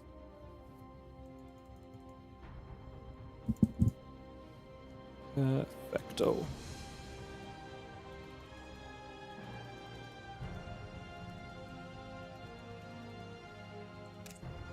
Trigger into the player slot here, guys. Good to go. Is it common for both players to one base in PvP? Yeah. It's very difficult to expand in PvP, is the problem. And so what happens is you get this kind of weird matchup of just... If you expand, you're immediately the one who's kind of struggling to defend, and not only do you get all-in, but then what also happens is basically, like, if one guy pressures because you might expand, then you play defensively on the one base, and then how do you break out? Like, in this case, maybe Trigger had the best chance to expand because he was, the one that was on the map. He had to contain on his opponent. But if he puts the money into expanding, does he have enough to then deal with Krystianer, who comes across the map and tries to bust that expand too? Because it's a mirror match, it's that very volatile kind of scenario where it's just like, the investment into an expansion is a big investment when you're both playing with the exact same tools a lot of the time and so on. So the nature of PvP really does kind of deny that. And especially just because of the way that there's so many good ways to deny a super early expand. Like in ZVZ, you can obviously see expansions because you can go hatchery first, and there's not really a good way to deny just a hatchery first, right? Like, it's like 12-11, and even that's defendable. If you go really all in against it, it's still defendable with hatchery first. If you go like super quick expand, some of the players figured out how to defend very quick expand, but it's still a lot less consistent. You have to be able to play at the super high level like a max packs and a hero. And there's just so many scenarios that you've got to think through, and you've got to have the exact right read in defense, so it's really difficult in PvP. Whereas in ZVZ, you don't quite have that kind of killer notion. In TVT as well, you can kind of get away with an expand too. it's just easier to sit back on a defense in, you know, off your first few units while expanding in like these other matchups compared to in PvP where you really can just die very quickly still. So yeah, matchup is a very aggressive one. And to be fair, it's better than it used to be. Before, it used to be like an expansion in PvP was truly a rarity. Nowadays, it depends a bit more on the players, but I wouldn't be surprised here if they both set up with 2 gateways, maybe set up some tech, and they say, okay, you're not trying to kill me, I'm not trying to kill you, we both expand, right? Like, it's kind of, you get to that mutual agreement, but you need to get to that mutual agreement, otherwise, yeah, if you don't get to the mutual agreement, then you're, you know, one guy's playing the defense, and that's very tough. It's only because Protoss got so many offensive options from early game compared to Terran and Zerg. Yeah, is it though? I mean, being able to warp in across the map is very powerful. It is what it mostly comes down to, right? And a lot of it as well is that, you know, if you set up a proxy pylon and a gateway, like, you just can't stop warp-ins coming from across the map as the opponent, right? You can't deny that, you know?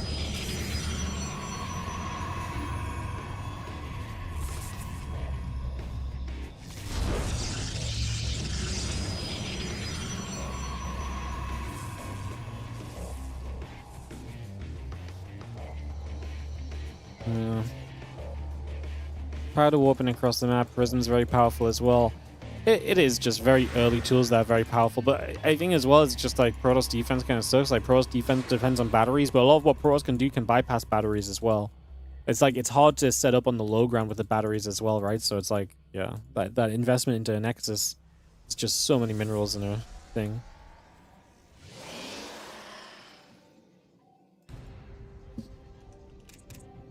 Proxy barracks very close second place. I mean, even like the thing is with like, if you proxy barracks, say you proxy 2 racks and you go for like I mean, most proxy 2 racks are Reapers, right? You can defend that with like racks gas expand, you know? Like, you don't even have to be like double gassing to defend. Like, it's more difficult if you don't scout. That is build order advantage, but like, it's still defendable because there's a lot more that comes down to kind of the control and the micro of it. And you can set up some defensive positions. Sometimes you have to cancel the CC, but then you stabilize on the one base, and then you both just expand from there. It's the natural next step. Like, there's not as much need to just go. Obviously, Terrans have it easier because you can expand in the base. You don't have to break down to the low ground position to expand, where that's obviously something Protoss have to do. That makes it a lot more complex. These Sorgers are going to break through, so while we're both expanding, Trigger is starting to do some serious damage. These Adepts are not doing a lot of damage in return, and another Stalker about to show up. Probes keep pulling into this, and Cristiana, at the very least, is going to be losing a bunch of workers here. Obviously, the Stalkers actually do get a bit surrounded. They do kind of get chased away into a corner, taking a lot of hits. Extra Stalkers now warping in. Just going to be having the Probes still pulling about. I mean, in the end, there's going to be a defense, but at extreme price. Cristiana has lost a lot. He's down 8 workers already in the game overall. He actually lost 11 workers. My apologies, I did not somehow did not get the game hot turned on in this game, guys. Sometimes on the NA server it lags a bit when you host the game and the mod doesn't load and I click it too quick. Yeah, losing the Oracle from Cristiana, opening Stargate, losing Oracle, given the freedom of Trigger to just push is kind of massive, and Trigger takes full advantage of it. So Trigger getting off to a great position, the early tech of Cristiana backfiring. And in this case, they kind of both expand, but Trigger will be obviously in a great position. Good force field to slow the Adepts down. Can we actually clean these Adepts up? We can. It's actually a pretty good defense. That looked as though it should have probably been a bit worse, really.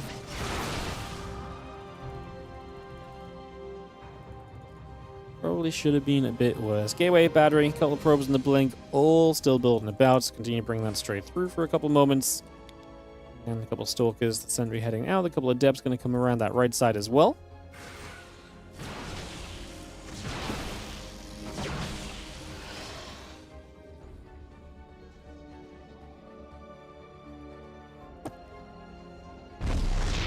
Blink, Stalker, all building about. Again, there's a couple of probes still coming online. The Sentry coming up from Cristiana also here, so I'm just going to get the Sentry warped in. A couple extra probes still coming through. Game settles. I mean, you can already see the blink coming up from Trigger is going to be massive, and it's a major advantage over anything Cristiana has. Cristiana is still techless here. He's just on the Stargate, but obviously with no Oracle on the map anymore. Now, there's the Twilight Star now, so if he's going to try and match his opponent in Blink, Blink's going to be done before Blink starts from Cristiana. More or less. Like, it's going to be very close maybe, but Like, that's a massive window in which Trigger can deal damage with Blink Stalkers against no Blink Stalkers. That's going to be a big issue for sure.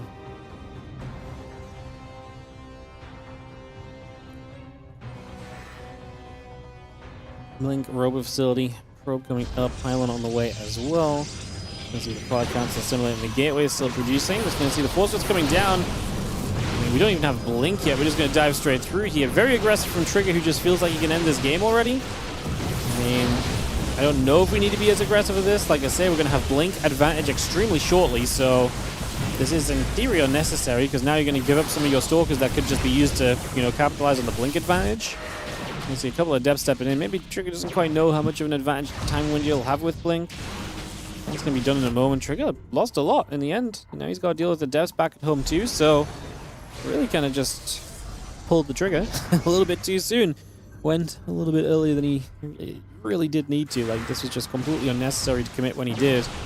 Couple Stalkers still shooting, the Adept still getting pushed about. Adept on the top side there. Being pulled about as well. Going to shade one small. Couple Stalkers still going to blink by. Try and see what else we can find. Dark Shrine coming through. The Zealot still building. We've got the blink now being added as well.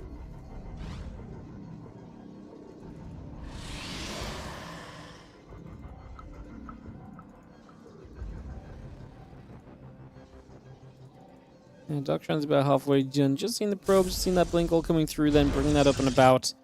Probes in the gateway will keep on producing. Our Stalkers will head up to the top.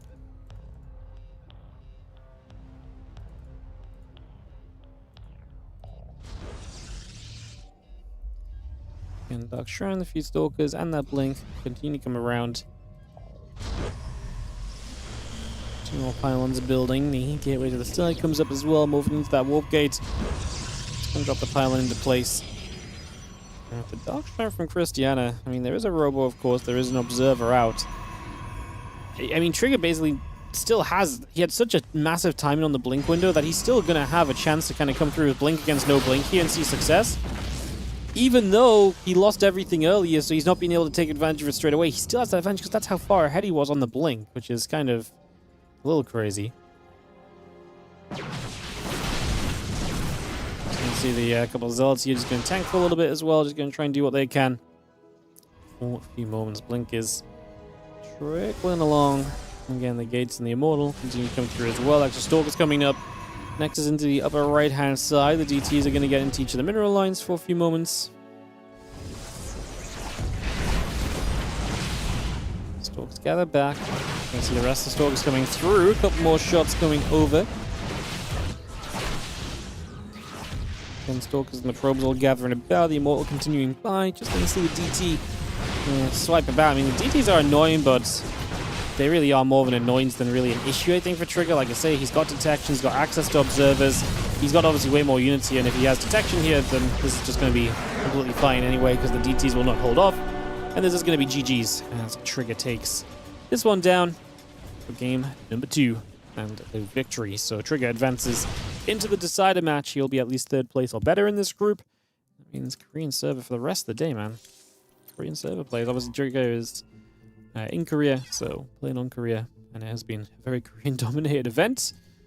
And, yeah. Alright, Cristiana couldn't get enough done. And we will set ourselves into some TVZ next as we get Kira and Rogue ready to go, guys. So we'll kick this off in just a few moments. Just gonna battle to log back into Korea. I'll tell you what, we'll take a quick break while we just get Q and Rogue videoed, guys, and we have some ads playing. I'll see you guys in just a few. We'll be right back.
Welcome back, welcome back, welcome back. We are heading into 10,000 feet for map number 1 here between Cure and Rogue, kicking this off in just a few moments' time. And getting into some action.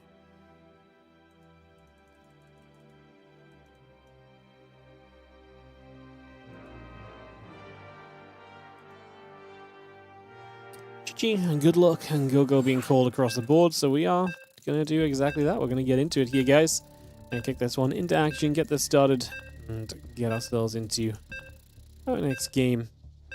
To bring this straight across, so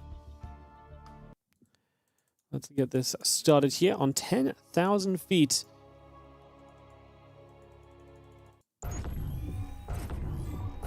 We're going to dive into the bottom right hand side where we are going to have the blue Terran player. This is going to be Team Liquid's Cure.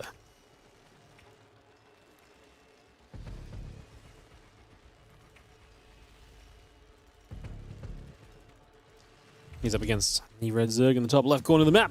We've got Rogue. Gonna show up and be our Zerg representative, looking to be the third Zerg in the playoffs potentially if he can win against Kira here. Kira looking to be the third Terran in the playoffs, as the winner of this is going to the playoffs, that we know. It's an early drone across the map, so that probably means a hatchery block or something to that effect. And it's very rare you send a drone across the map otherwise in ZVT, so throw the hatchery down, try and throw Kyo off his game plan a little bit, and try and make Kyo kind of dance to Rogue's beat for the early stages of this game number 1. Well, still just best of 3, everything best of 3 today. 2 series left. Again, these groups sometimes being very quick. To be fair, I will refer back to Group A. Group A was long, like 4.5 hours. Then you have days like yesterday, which became long because of that final Ryong Showtime game in Group C. And, sorry, I'm chatting doodles, aren't I? There's not 2 Protoss players in the playoffs. My apologies. I've gotten so hung up on the that's kind of dumb. I got so hung up on the idea of 2 Protoss advancing from Group C because 2 Terran from Group A, 2 Zerg from Group B. I forgot Ryong did beat Showtime yesterday. So yeah, and obviously I know this as well because obviously I'm saying that there's only Korean players in the playoffs as well. So yeah, sorry, there is only 1 Protoss in the playoffs right now. Trigger would be trying to be a second. We're going to have a very non-Protoss-y event at this rate, which is a little bit wild. Anyway, this hatchery is coming up. It's going to get finished here.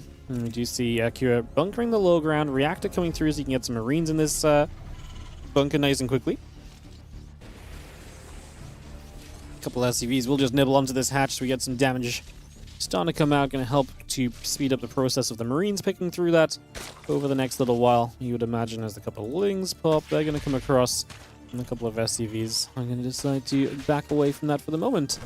Drone, Queen's coming through. I do have, the Lings up in the main base, but the Marines deal with that very quickly, so that's going to be very adequate defense. And we're just going to get the Marines now into the bunker. Queen's going to come through. Obviously, would like to get some creep spread down to try and slow the retake of this natural, force some scans, etc. That would be nice. See if that Queen, it is going to pop out, and it can definitely pull away to the side and throw the creep tumor down, so it is going to start creeping this natural. The Marines are going to try and push towards the creep tumor, but with the feelings that's going to be tough. We actually lose a Marine pretty quickly as well, so not ideal in these sort of scenarios. We want to be keeping things alive as long as possible, as we are going to actually, with the high ground vision, pick away this building command center on the high ground, so we can chip through that with the Queens. We are going to be building a spine as well, so looking to pressure that position, but it is going to finish, so we'll see what we actually use the spine for. I wonder if it's even worth finishing the spine. I don't know what the spine's going to do. Maybe break down this bunker or try to and then hold this position longer. It's just this hatchery is already getting extremely low, so I mean, maybe just force more of an investment into clearing this up, more of an investment in being able to take the natural. Just, I don't know if the spine crawl is necessarily going to slow this down that much more. Let's see how Rogue utilizes it. As we do bring it forward, it'll be just out of reach of the bunker so you can poke on it. Maybe a few SCVs forced to repair the whole time. I mean, like I say, you still got to fight to retake control of this natural. The Lings are going to commit with the creep spread. They get a decent surround onto the Marines. Marines using the bunker movement to try and help them out a little bit, as that was not bad from the Lings. The Queen now in some trouble, going to try and run away. The Marines will just chase it. The active tumor to the top side there, again pushed away. The Spine going to step a bit further forward, decides it doesn't like it. Going to pull it back down to the corner instead. Has been locked onto by the Cyclone. Means that the Spine Crawler is pretty much just doomed. Ain't going to be doing much of anything. For the foreseeable future, it doesn't seem like. Again, Lings meet the Lings and the Overlord continue to come about. Just going to be seeing those Marines able to pick off on the high ground. Clearing up over there.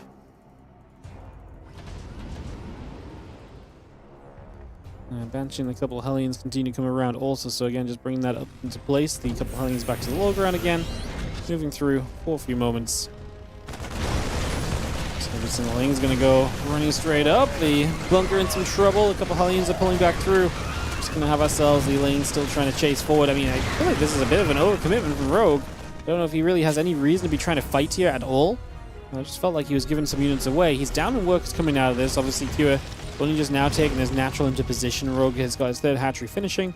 Kua will have some options on the map, though. The Banshees are building. First one about to be done. Cloaking invested into those as well, so definitely going to see Kua with opportunities to apply pressure in this game and to try and get some things done overall.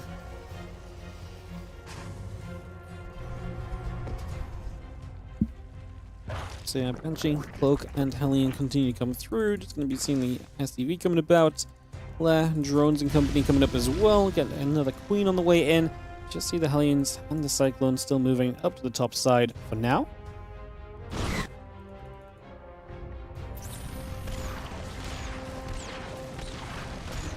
Cyclone locks on. Overlord getting chipped through. Again, Hellions and the Banshee gathering. We do have the Armory coming through. The Tech Lab is coming up. Cyclone's going to get that to pick away at the Overlord for a few more moments.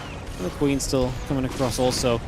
Just going to see those Lings looking to threaten the wrap around onto this. We actually are going to wrap around, but is it enough to clean up these Hellions in the Cyclone? No, not really. We maybe get a couple of the Hellions. I think Rogue's in some trouble, man, overall. He invested a lot into this hatch on the other side of the map. The Spine Crawler, like I say.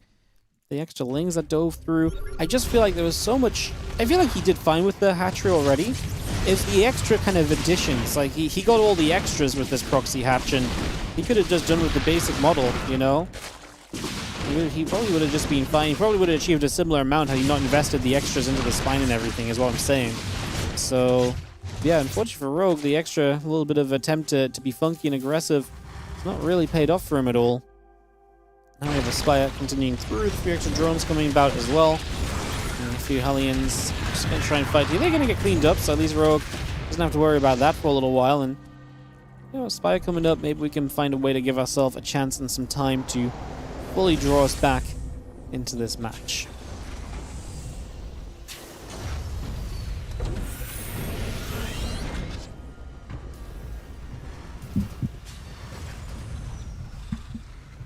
Got a few missile turrets coming up, the extra couple of barracks coming through, one more upgrades, Stimpack all building.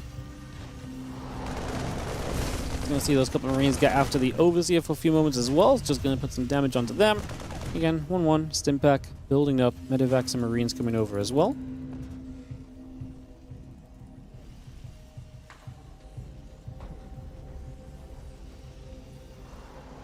There's the Baneling Nest, again, a few meters coming about, the Queen going through with everything else at the same time here. So turret still just setting up. And yeah, 7 meters, Bane Nest, +1 flyer attack upgrade, all being brought into play. This army of Q is just settling. Obviously, once it has some more upgrades, might be able to get a bit feisty onto the map if it wants to try and go across and force some positions, try and deal some damage. It will have that kind of option open to it, so that chance will come around. And again, the meters, the +1 flyer attack, and the Baneling speed building about as well.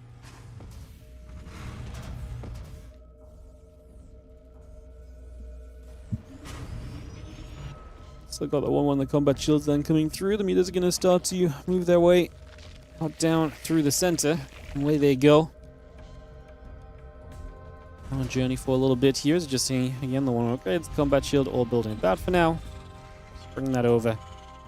Do you have the Marines and the Medivacs are repositioning themselves just a little, so I'm getting a little bit of movement here and there. Repositioning for a moment or two. Bane Queen coming up, +1 fly attack, and the Bane speed all coming around. The meter's going to dive onto the combat shield. We do not want to lose that. It's so close to being done. The SCV repair will be good to keep it alive. We get a few SCVs, at least Rogue with the meters now, able to take some control himself, and I like having the meters. I feel like the meters like open the door to him being able to find, like I say, some bits and pieces of damage potentially, and to really kind of help himself out in the grand scheme of things. The meters flying in, the Marines coming in from two sides, the meters getting pushed back and away. Again, a couple of Widow Mines coming up. 2 upgrades already on the way over as well. Still got those missile turrets, command center, and the rest building through. The Marines back into the main base.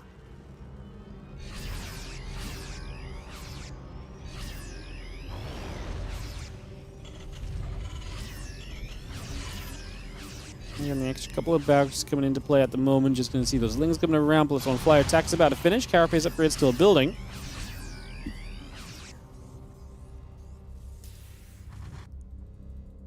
Have the Thor coming through. Again, the extra Widow Mines, the Drilling Claws coming up as we speak. And the Extractor finishing as well. Bane, melee upgrades all coming around. Marines pull over to the right. It's going to get the Overlord. Make that a little pick.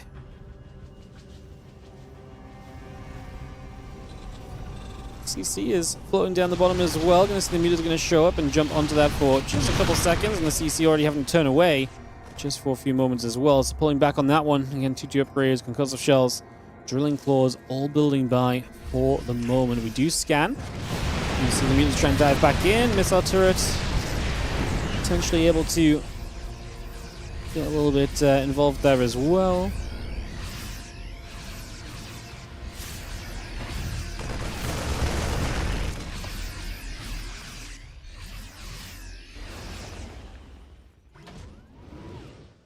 Again, Infestation pick a couple drones, the Lings and Mutas. We are going to see those Mutas kind of stuck a little bit down in that bottom corner.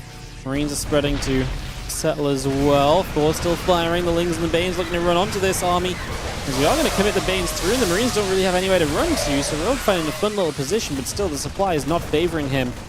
The Mutas obviously finally freeing themselves, taking a bunch of damage in that process of kind of just getting out alive. So, unfortunately for Rogue, it does feel as though this position is still a little rough around the edges, basically, I guess is the best way to say it. The Bane coming through, melee upgrade, flyer carapace upgrade coming up also. You know, going to step forward, clean up a bit more creep. One of the things is just creep spread in general is not great for Rogue. Like, it's connecting his bases, but that's about it. There's not a lot of creep really in front of his bases. A little bit maybe on the right side. For the most part, Kyo has a lot of freedom maneuvering around 10,000 feet here compared to what he might usually be expecting. And the 2-2 melee upgrades, the +1 flyer carapace coming over. The Banes are going to roll into the main. And try and get after a few of those Marines also.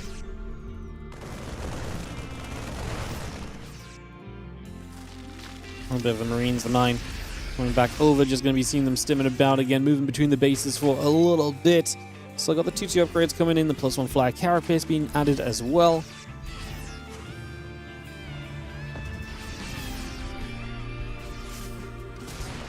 Bio units, a couple of mines stepping forward, just as you see the scans coming about. The Banes are going to take a roll up for a few moments. A few of the Banes already going down, being cleaned out for now. Just going to see the rest of the Banes rolling through as well. Going to get kind of crushed. The Marines and the Thor spreading on the low ground very comfortably. Doing a great job of things for a little bit. Mutilating still continues through. There's a bunch of SCVs going down. 5 SCVs, 5 drones down on the other side. I mean, like I say, Rogue is trying to keep himself alive, but he's got no way to deal with that Terran army, I feel like. I mean, he's also down 1-1 against 2-2 upgrades. So really, everything for Rogue looks pretty rough. And while he might have done some damage, it's just not enough to draw him back in this game. Kua going to take a game number 1. And he's going to be taking the lead here against Rogue for the opening game series. Alright, so Rogue is going to be down by a map. And we'll have Kua taking the charge on this one. So get ready for game 2.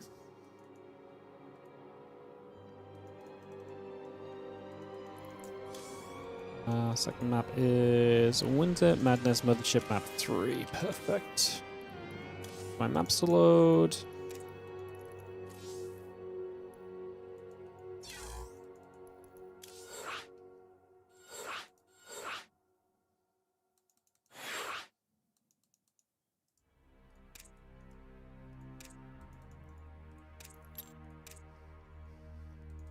Let everybody in.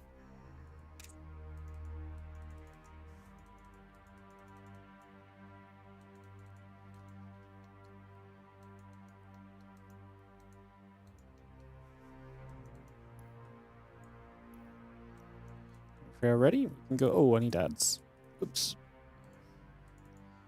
It's have to sneak those in, just in case it's a long TVZ. TVZ the match that can go 10-15 minutes easily, so I'll just sneak the ads in. Sorry.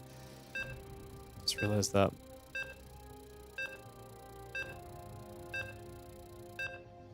Going into this, thought Rogue was going to stomp. Yeah, I mean, Rogue has still been very good after his military service, but he's not the Rogue of old, but like he's still very good at times. I think he beat Clem fairly recently as well. I mean, he's good. Just Q is also very good. I actually think Q and Rogue are a pretty good matchup in terms of skill level. I actually think Q's style may be a little bit better than Rogue's style. I think Q plays into Rogue better than Rogue plays into Q. So while I would expect kind of similar-ish results from them, yeah, I think in the matchup between each other, maybe I do actually slightly prefer Q. Top left side, Red Zerg play here is Rogue. As we get onto game 1 of this game 2 of this BO3, Rogue down a game against Q. He was able to hold out. Again, I think Rogue was just kind of behind from the start as well. At the end of the day, I think that build from him was just not good enough, realistically. Just didn't get enough done.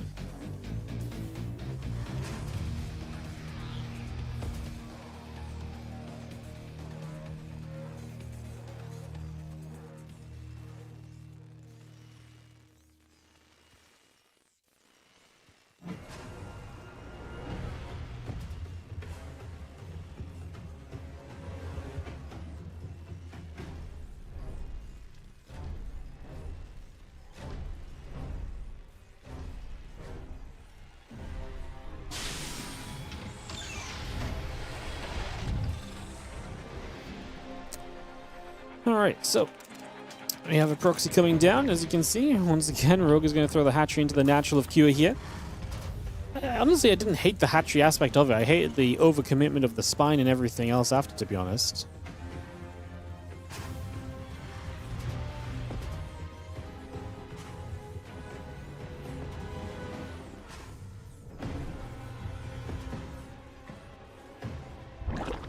Well, just coming through, react to the depot on the SCV. Coming on the line for the moment, get that factory on the go as well. Bring that up.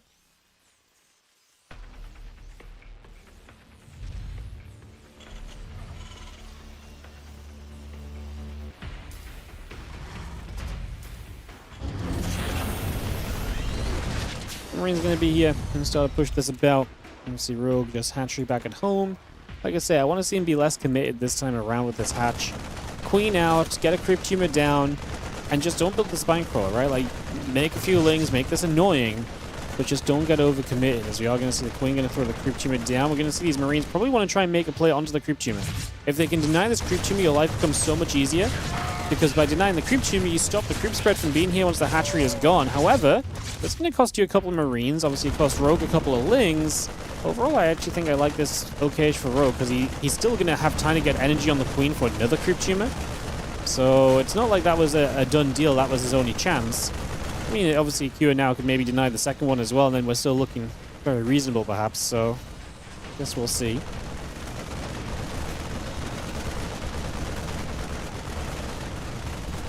Again, Marines, the bunker, all setting up. Lings be coming in. The Lings and the Overlords coming up as well. Actually, still taking some damage here. I'm not going to get that creep tumor down. So creep tumor's going to be there. Ling's actually going to break the bunker. It's actually going to be kind of scary because now these Lings can jump onto the Marines as well. And we can kill a few of those off. So we're going to really reduce the unit count that we're working with here as Q for the foreseeable future. Obviously, Rogue likes that. Anything that's going to reduce his opponent's chances of breaking across the map and getting damage done after this opening. Cyclone is going to be a very good part of kind of dealing with this overall. Now the Queen starts as an extremely hopeful Queen, building the Queen on the hatchery as well. You know what? For a moment I thought I spoke too soon because the Lings dove with the Ling speed and caught a surround on the Cyclone. He gets saved by the medevac and he also finishes the hatchery off, so we're going to clean that up. Alright, so nothing to really deal with the speedy Lings, and that means that right now we just have to sit there. Like, the Cyclone is nice against the Queen and it was nice to finish off the hatchery. Now we're going to build a Spore Crawler just to make sure that we don't have any air units that are going to be a problem here, and we can just hold this natural for a while. So Rogue, much better setup this time. I like this a whole lot more than what we saw previously. As you see, the couple Cyclones will get the Queen. But like I say, what do we do about the Lings? Nothing. And then if we don't deal with the Lings, we gotta get to the low ground somehow. I'm gonna start producing Hellions, but they're gonna be way off a good number. And obviously, like I say, this is all part of just slowing this down. Once we do break to the low ground, Creep Tumor is still there as well. So he has to figure this out. He is going across the map with the Cyclones. Trying to drop down and find some damage. Obviously, he has the lifting potential, so he should never really be losing those Cyclones.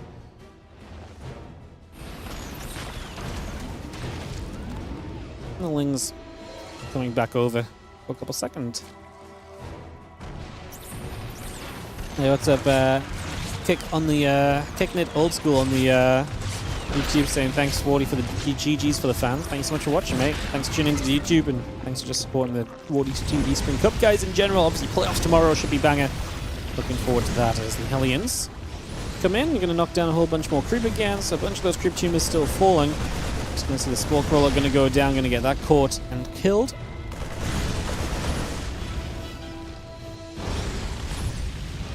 Cloaking coming up, the Banshee's still producing through. Armory is also on its way in right now, so bring that Armory into place. The Lad, the drones, and the Queen continue to build by for a couple moments.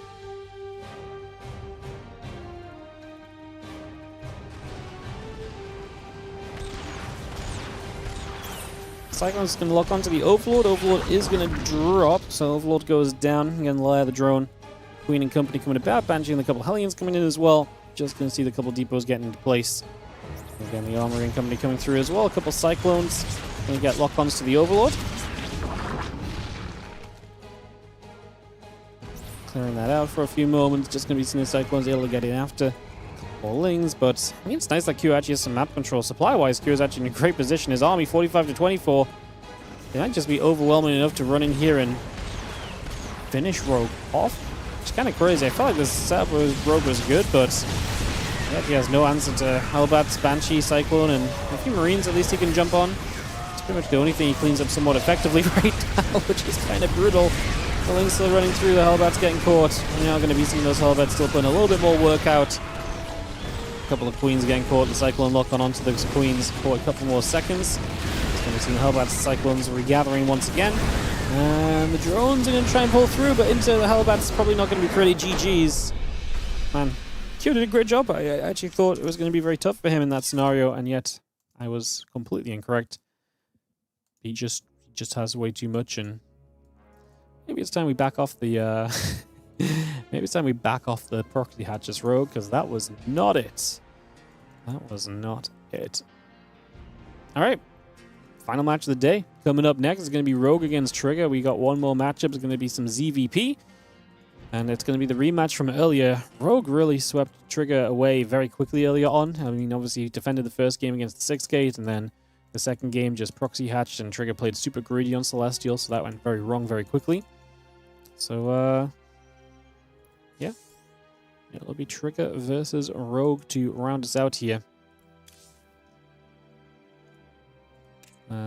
We'll just get this set up and ready to go.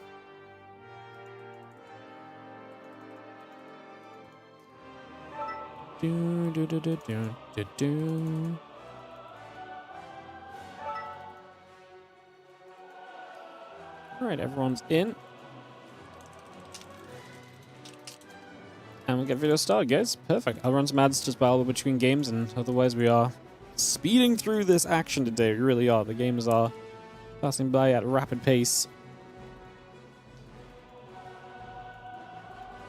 I think I said this earlier, I said if we see Trigger versus Rogue, I think we're going to see a very different series to what we saw originally, actually.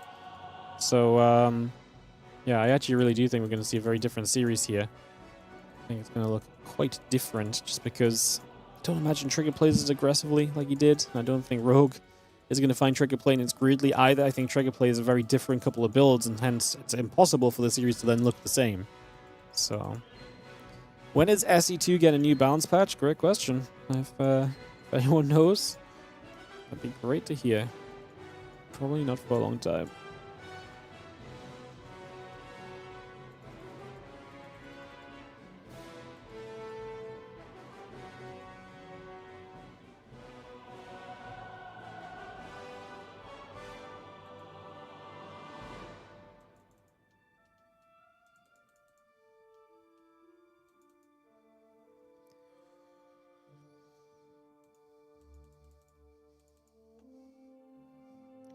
Mothership, Titus Citadel, Ruby Rock gonna get vetoed initially. He's just gonna take those down. And out. Winter Madness as well. Celestial Enclave. And one more map veto for the next step of this.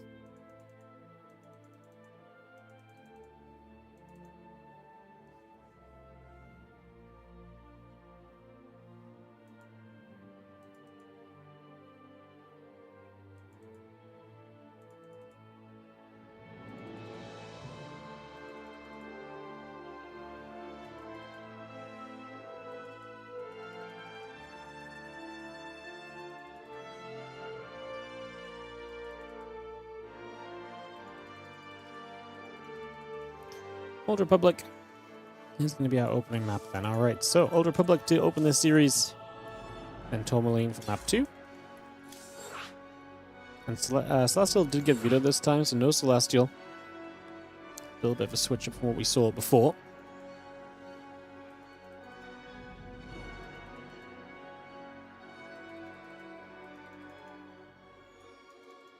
So for Rogue to accept the invite, guys, we'll be off and away.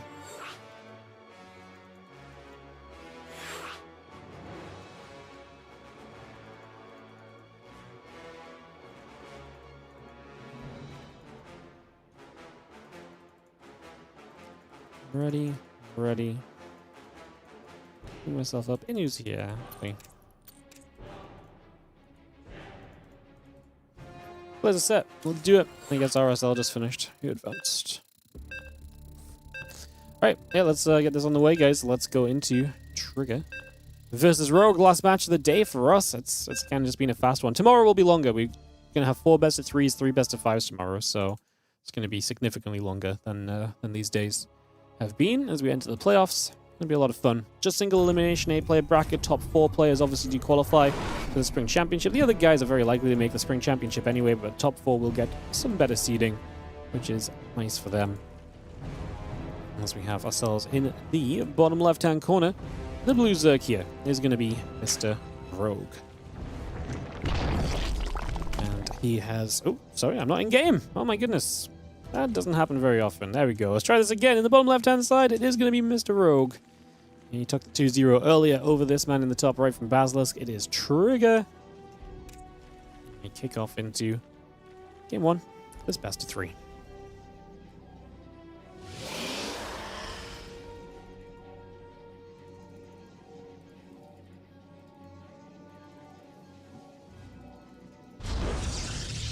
Alright, getting the assimilator coming about. Just going to be seeing the probe going through. A couple of drones in the hatchery coming around as well.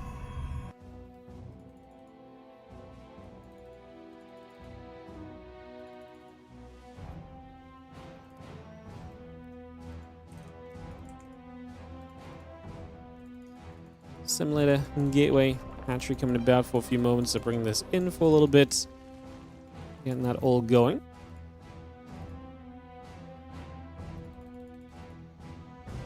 Go for the low ground as we are proxy hatching once more. Oh my goodness, it never ends. The proxy hatch is forever, apparently. Proxy hatch, proxy hatch, proxy hatch. All day long, proxy hatches keep on taking place.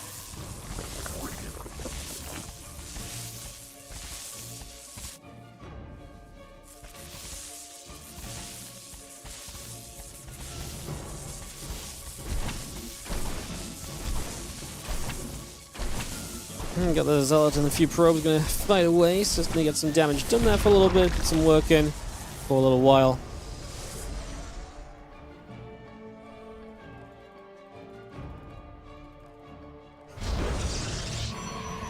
Next thing, the simulator will be using through again. Pool overloading the drone, still coming about.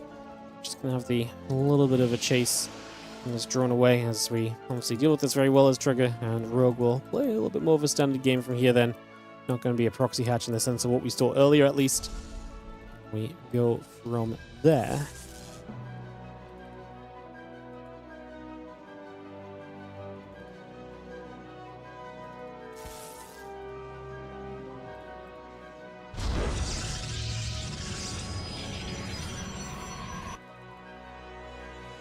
Let's be coming about. A couple of Queens and the Lings all coming through. Just going to have our Stargate, the Nexus, and so on building for a little bit. So we continue to bring that straight up into action. Just going to see the Lings actually going to get a wrap on the Zealot as we do protect the drone for the third hatchery, but the Adept Shade blocks it. And we have to bring the Lings back over. And just a couple of moments, not the end of the world. At the end of the day, this was still kind of fine. Just a moment or so where it was a little bit dramatic with the Adept Shade getting there to block the hatchery. Like I say, not going to be changing much overall. As the Queen and the Link speed continue up, hatchery continues through. Stargate, the probes, and the warp gate keep on producing as well. So all of that being brought in for the moment. Again, probe coming back across for a little bit. Link speed is a step back over too. A few drones, the overlords still building by for now. Hulk and the warp gate all coming about. Just going to see the gateway and the probe still building into place as well.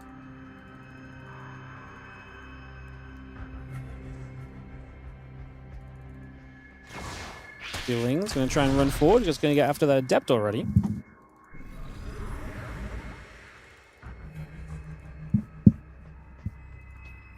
Again, Oracle and the warp gate coming through. Gateway and the probe's coming about. Just going to see this Oracle resettling itself for a couple of moments. The Nexus is going to come down already. Again, the Oracle just going to activate to chase everything else away for now. Pushing that back at the moment.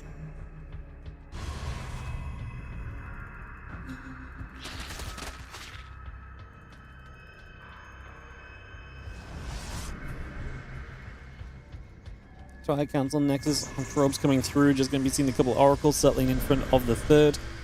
Continue to gather up over there for a little bit.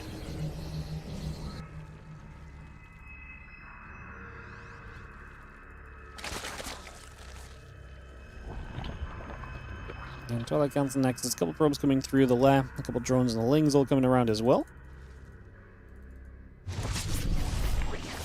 Oracles will activate. A couple more hits coming by.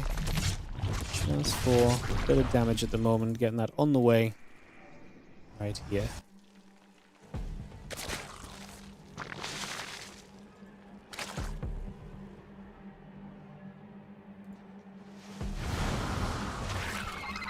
Depths will chase for a little bit. Again, a couple of overlords coming through. The blink probes, Forge and the Nexus coming over as well. Just going to see those Adepts going to shade back down toward the bottom left. A couple of Oracles will fly by also, just for, again, a few moments. Adepts still heading down to that bottom left side.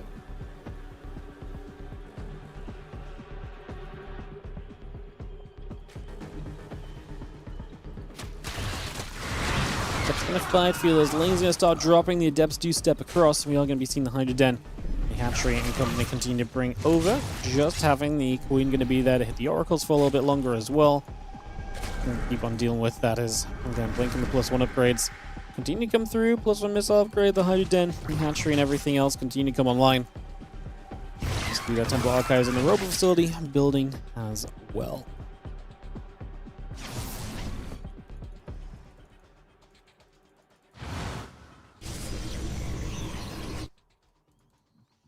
Well, all those Hydras coming out, we'll see what Ro can do with them. +1 the blink coming into play also.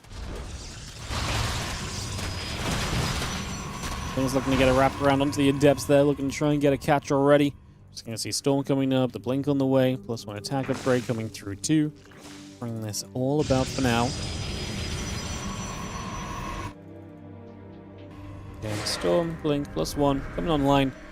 A few extra Stalkers coming up as well. We just have the Hydras, the missile upgrade, and the Respine still building. The Ling's going to run past. A couple of Adepts get some shots off onto said Zerglings for a little bit, but nothing too crazy.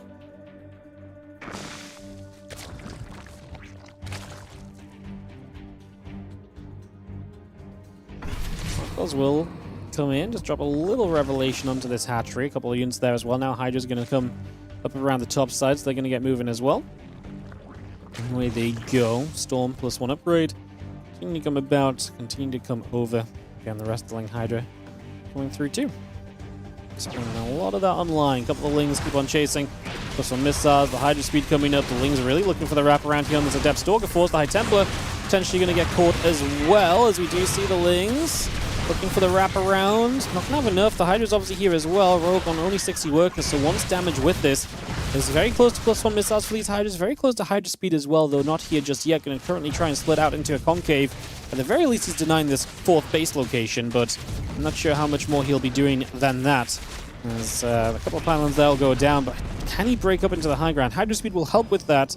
Storm is about to be done. That's massive because Storm obviously does great against Lings. Storm does great against Hydras. So Storm really is the be-all and end-all to a lot of this right now for Trigger. Is Hydra staying in a nice concave though. We'll see what position this can turn into. A couple of gates on the sides going down. The first Storm zoning. Second Storm as well. Not doing too much damage just yet. We don't have endless High Templars, so having Storm is nice, but if we don't have the energy to cast Storms, ain't gonna matter all that much at the end of the day.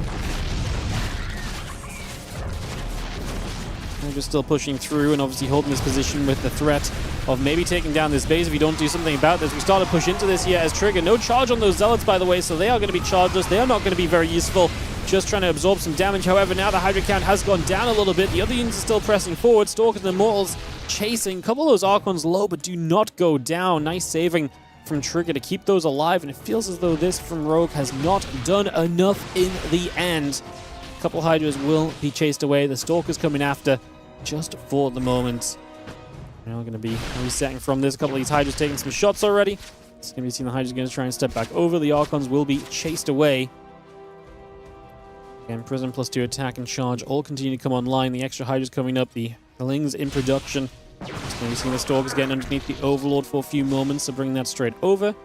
Playing Hydra in production still. Overseer on the way up for a little bit longer as well.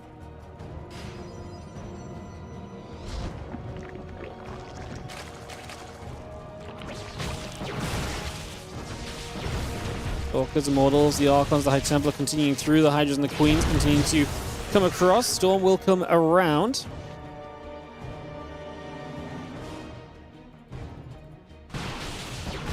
Get rid of that Overseer. A couple more changelings drop straight into place for a couple seconds. Now we have the rest of that army collecting back together again.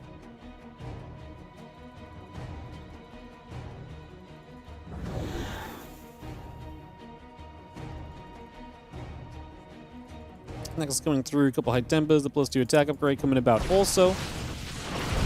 Just seeing the army back around to the bottom side. You see the Ling's going to step over. A couple of these Zealots in some trouble. The Archon coming across as well. Playing Hydra pulling back. Just seeing, again, Lings, Hydras all coming into place. This Archon, Stalker, Immortal Force looking to push. Does Rogue have enough to hold this off from Trigger? Supply-wise, he's fine, but it is just Ling Hydra. But he does have the wraparound coming in from the other side. We're out of Storms. No, one more Storm comes down, but that's going to be it.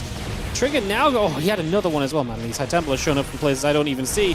Rogue commits through because he knows he needs to save these units on the right side by actually making this a wraparound rather than letting Trigger just chase onto one portion of this army. Trigger gets a big warp in his Zealots off. Now they have charge. They're going to be that much more effective, and these Hydras are going to be kind of doomed over on the left-hand side. On the right side, the Hydra's actually doing pretty well against some units. There's no Zealots left over there. Can we get these Hydras some sort of safety? Can we do something about these Zealots? It does not seem like we can. It does not seem like we can get up enough to really save the day on that. So it looks as though that is going to be about all they wrote there for Rogue. I don't think he recovers. Just, again, too many Zealots, and GG has to be called. Rogue will take an L on the first game, and Trigger has the chance to be the only non-Korean in the playoffs of the Spring Cup if he can win one more map in this best of 3. Second game will be on Tourmaline, so we'll get that ready to go instantly here. See what happens. Well, the good news is we had all the ads earlier. We don't need ads for this series unless we get some very long games, guys. So that is good. So I'll host this up and get this ready to start.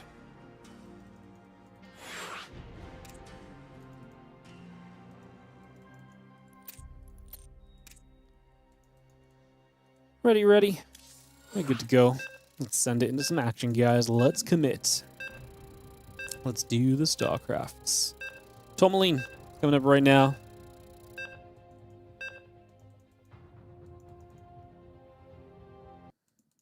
Game-changing warp. And yeah, I wonder if he just denied the resident. I liked what Rogue was about to do. That wraparound looked terrifying, but the Storm's able to zone. I think he needed to step through a Storm, just one Storm earlier, so he could actually pressure and actually just wrap around on the army and deny the Prism before the warping gets off. I think the damage he took from that Storm would have been way less impactful than the Zealots coming through. May not still have been enough, but I think that would have been the bag call. Of course, we got to say this after having seen the rest of the battle and everything. Game number 2, down a game, looking to survive into the playoffs. It is our blue Zerg player in the top right corner of the map. We've got Rogue up against the red Protoss in the bottom left corner. Trigger from Basilisk.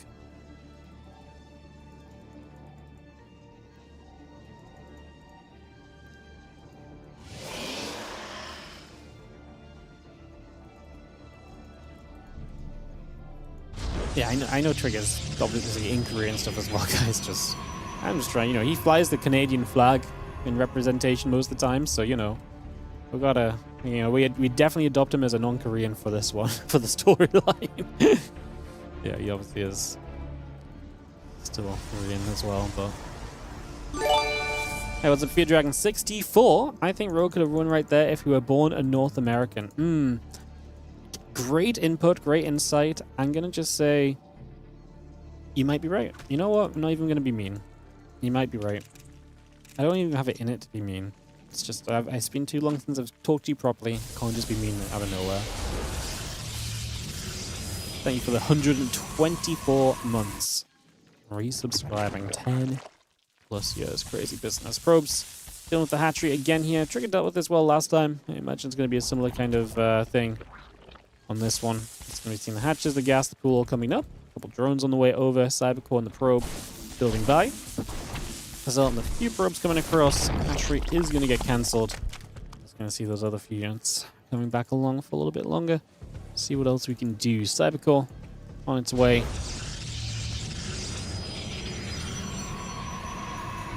Simulator coming up as well. Against the pool. A couple of drones all coming about for the moment.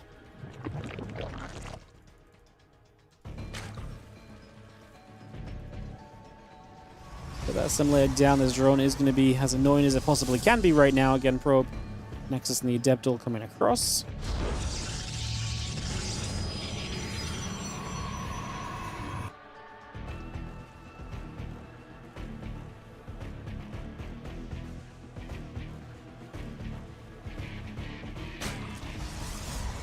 And Ling's coming up. Queen of the Ling speed still coming across as well. Nexus just about halfway done. Probe and the Adept still building by. Yeah, we're going to drop ourselves down that Stargate as we mentioned, so bring that straight through. Single Zealot onto this hatchery, put some damage out, and the Adept going to join up. As we have quite a few Lings, but they don't have Ling speed yet, so fighting into a Zealot and an Adept can be a little bit of a pain point for sure.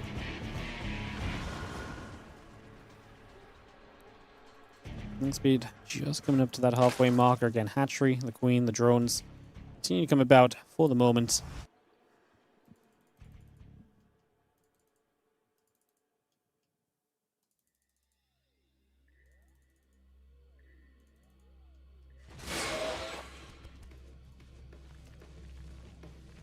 Ling speed, Queen, the Overlord continue to come about. The Oracle and the Warp Gate still coming around. The Lings around the back going to step up as well.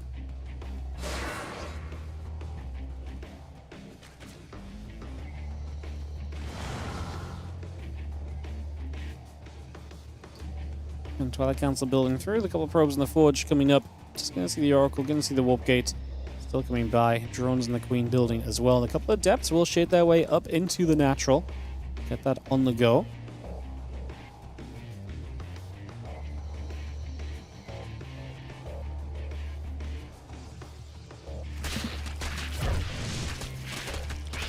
Thing's actually going to get a little wrap around. A couple of the Adepts going to get caught. Just going to see the Twilight Council and the Forge both coming up.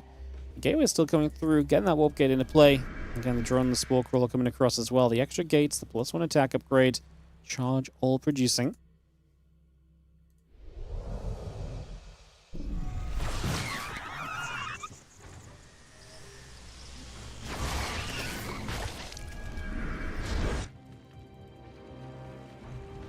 Extra gates coming into action here, of course, Rogue. Again, just to remind you all, this is a must-win game now. This is an elimination decider match. Win it to the playoffs, loser eliminated. +1 charge still building up. Stalk going to hit the Overlord for a couple of seconds here. Overlord is going to take a few more hits. Yeah, charging that +1 upgrade still coming by, so we continue to bring that straight into place just for now. Just going I see the fielding's going to run in, get a little pick off. Nice little grab for a few moments.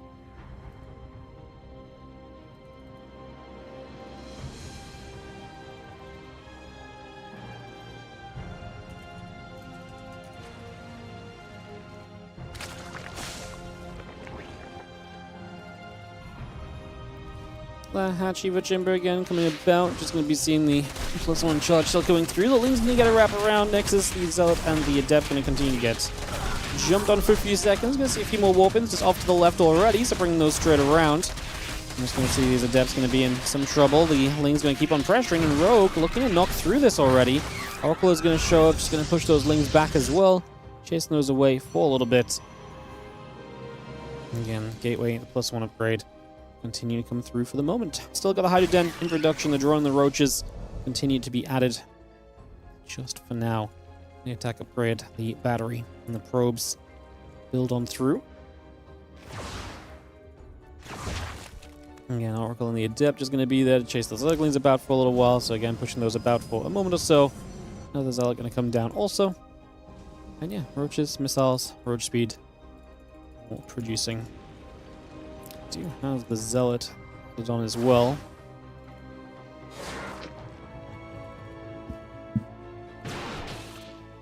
It's a lot of Zealots actually, just from Trigger moving across this other side. +2 starting from him, so looking at the future, roaches here should be good. Having roaches against this is a big boon from Rogue. He is massively ahead on economy, of course. 69 drones to 41. Does he just have enough to deal with this mass Zealot force? We'll have to find out. He has to fight. Can't really afford to lose bases too much. I mean, he can afford to lose some bases, I guess. You see the Zealots trying to wrap around. I mean, it's a very uninteresting fight. It's just like the Zealots wrap around. We'll see if they last long enough for the roaches to disappear. 10 new roaches producing. We're going to pull the drones in to try and micro and block a little bit, and it's just looking like more than enough from Rogue. This is not working out for Trigger. We are going to go to one final map. We are going to go to a game 3. We are going to decide this series. Yeah, in this final, in a final game, which will be on a map that I'm not sure of, actually. Mothership, Taito, White... Oh, White Rabbit, huh? Yeah, White Rabbit to decide it in game 3. Alright. Kick this off.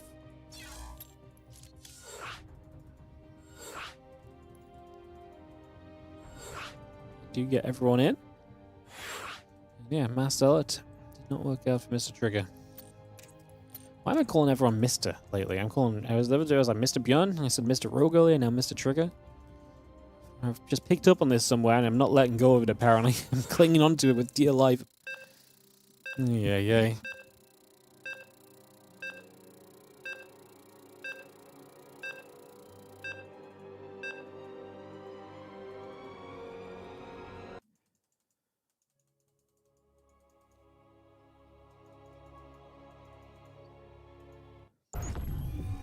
Let's jump in, as we have got to the upper right-hand side, the blue Zerg player.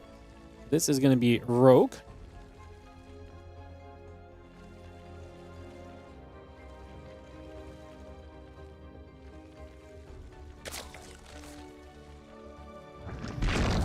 And then tied up 1-1 with that win, with that Roach defense. Like I said, with the Roaches out, it felt very safe for Rogue, and it played out very safely for him as well. Didn't even really get close for Trigger with those Zealots. As we get to a deciding map then, this one decides it all. Winner advances, loser eliminated. Will it be a second Protoss into the playoffs, or will it be a third Zerg? Oh my goodness, crazy business. Can you imagine Trigger lose? We only have one Protoss in the playoffs the whole tournament. This is nuts. That's what happens when you remove 3 of the best players in the world that are all Protoss. Wow, who knew? Who knew that's what could happen?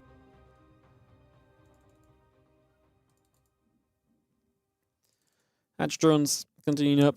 Still got the probe coming about for a little bit. Nexus will come straight online.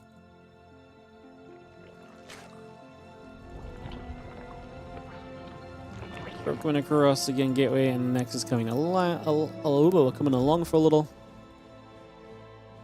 Hatch gas pool, all building through.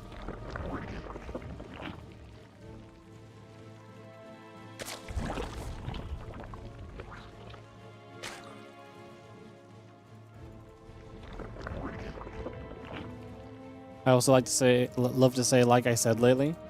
I've actually always said that. I always think it's good to remind you guys that when things happen in the game that I brought up would happen earlier, that I did say these things. It's a counteraction to the people who say I have no idea what's going on. So when I say something earlier in the game, then it actually comes true. I like to try and remind them. Unfortunately, it doesn't really work because they're too brain rotted and they just want to hate. But like in my head, it helps. Yeah. I noticed I did this a long time ago, but it's definitely a. In my head, I was like, it's not only that. Like sometimes it's just like a very comfort thing to say. It's like a filler phrase, but like in the same time, sometimes I say, I'm like, yeah, see, yeah.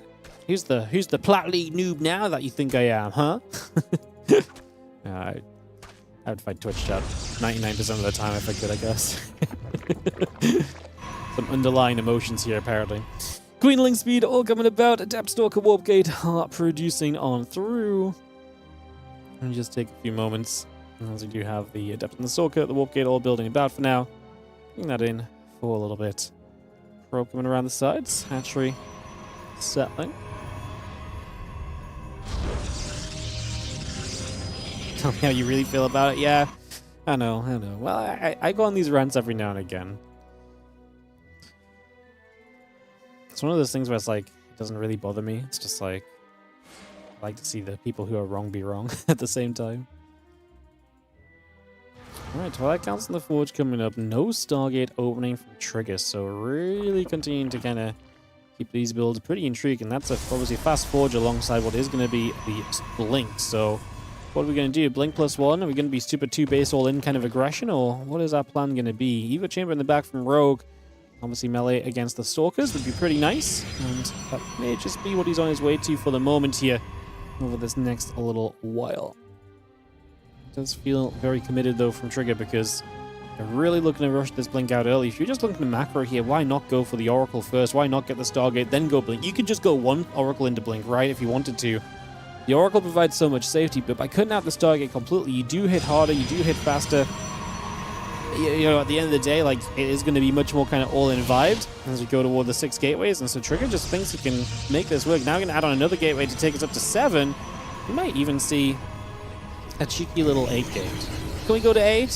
Is 8 too much? Apparently 8's too much, but you know, just 7 gates of Blink Stalker is going to be on the way. Prison building, lots of links from Rogue. Important that he cuts drones early enough to have units, but late enough that he still has a good economy, because this is not going to be kind of a game that's decided in one fell swoop. You're going to need to keep producing units over the course of multiple trades here, so you need to kind of be at the perfect drone count. Like I say, too high, you just don't have the units, you fall apart. Too low, you have the units at first, but you lose out over time, where you need the economy to just keep going again and again. +1 Blink in the obs, also coming up. Prism unloading, microing these 3 Stalkers around. Overlord will get picked away at there. Just gonna see that taken down already. What's up, Crash? Thank you so much, mate, for the 11-month resub. Welcome back. And thank you for supporting as we do move out onto the map. Roach Roaring coming up. I like it. I think Roaches to accompany the Lings is really good. Lings are typically good here, putting some pressure on, but there's a cannon even built defensively from Trigger. Yeah, we're going to see Rogue seeing exactly what's coming his way. Buying some time, rolling these units back the other side with these few Zerglings is actually kind of nice. Buys you time for the Roach Roaring to finish and to get some Roaches on the way. Is going to complete that lair over the next couple seconds as well. So lair will be completing. Just going to see the Stalkers, the Zealots and everything coming back along for a couple moments. Lings coming down this ramp. The Spore going to relocate as well, moving over to the sides. More Lings getting shot at, some damage being done. Stalker's going to hit this Spore Crawler already as well. I'm just going to run and surround with these Lings. They do have that melee upgrade already, and right now, these Stalkers need to start getting the heck out of there. No, the Zealot's doing a lot of the tanking right now, but what are we doing? Stalkers need to go. I mean, now some Lings already on the low ground. Finally, we get to blink down to the low ground here, but the Lings are still chasing. This looks so reminiscent of what happened in the opening game of the series today, where Rogue just shows up and he just smashes the attack. He's continuing to just spam Lings, which right now seem to be more than good enough. These Zealots are not doing enough. as they get warped in again. We have a few units up in the prison. Can we actually drop them down safely? Zealots, the Stalkers, trying to micro. I'm just going to see the Zealots keep on dropping. We escape with a few units in the prison, but that is a shutdown by Rogue. Only 42 drones, but obviously with, +2 melee on the way, he's going to be in a great position with these Lings in the future. Roach will be coming up so you can get a few Roaches out as well.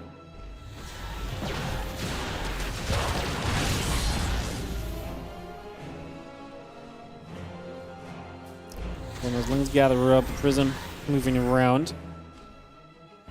Again, +2 melee. Roach speed coming about. The Roach is coming over. The Lings coming through. Distractors, Creep Tumors continuing to come about as well.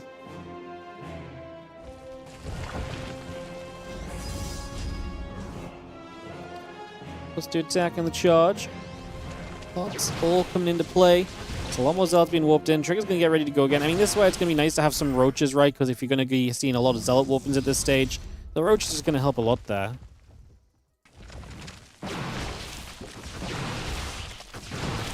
Stalkers get a couple more Creep Tumors.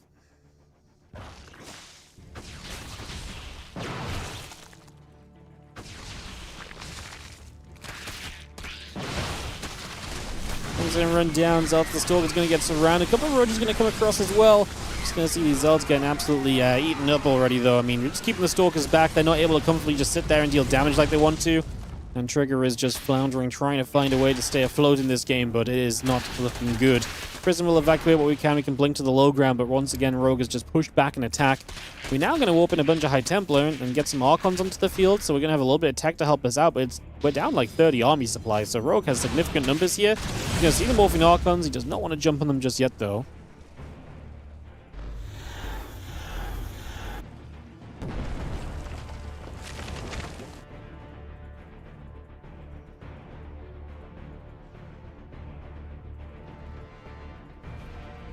Archons, the Stalkers.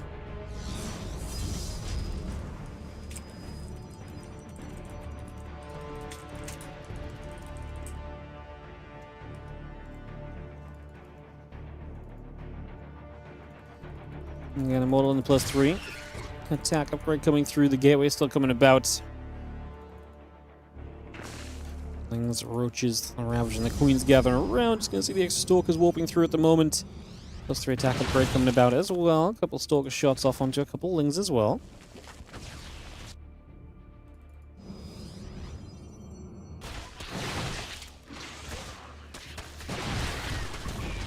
Roach Ravage is going to come down. Stalker Zealot Archon going to be chased. Just going to be seeing the Lings for the wraparound. Obviously, we've improved this army a bit as Trigger. Just a question of, does he ever have enough? I really don't think so. Rogue has +2 melee Lings. The Roach Ravage is a nice backup, like we've been saying. A few Biles available from the Ravages as well really is just nice. Just going to have ourselves these Lings continue to chase. The Archon's being hunted. The Prism loads back up and keep retreating away. And that is going to be that for now.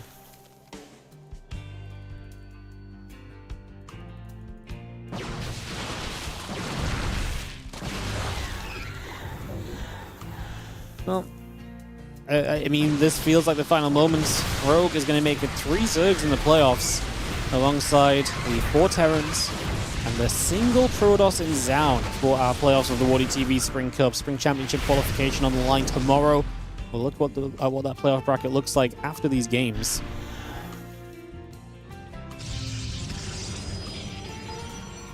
Extra drones, missile upgrade, all of that still coming around then for just a little bit.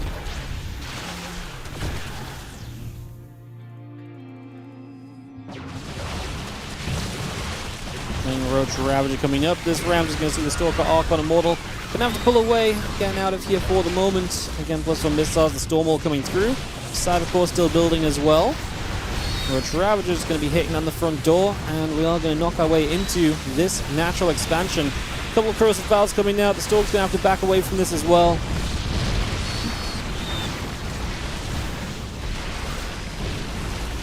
Rogue is up 90 supply. Trigger trying to hang on in there, but it's just not going to be good enough.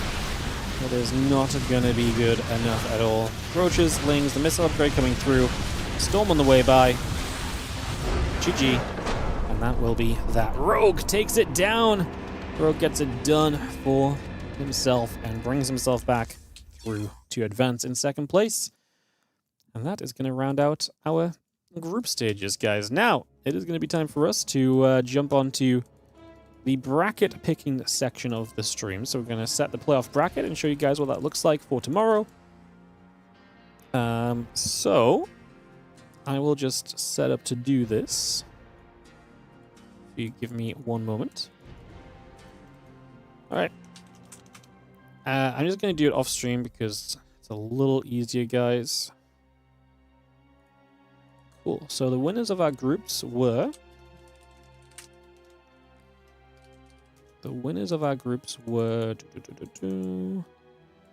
Beyond Solar, Zaun, and Hewitt.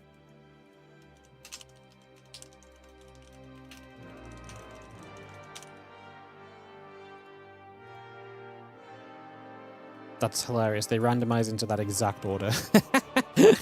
Okay, cool. Good story. Bjorn, Zola, Zaun, Hewitt. And that means that it is going to be... Bjorn Sola play either Ryong or Rogue. Let's randomize those guys. Rogue, Ryong. So it goes Bjorn versus Rogue. Sola versus Ryong. We also had Percival and Shin. There's a possibility we get a completely non... Oh my god, we actually got the god bracket, no mirror match. Holy goodness. Boom, bracket's made. I will show this to you guys as soon as Wikipedia saves.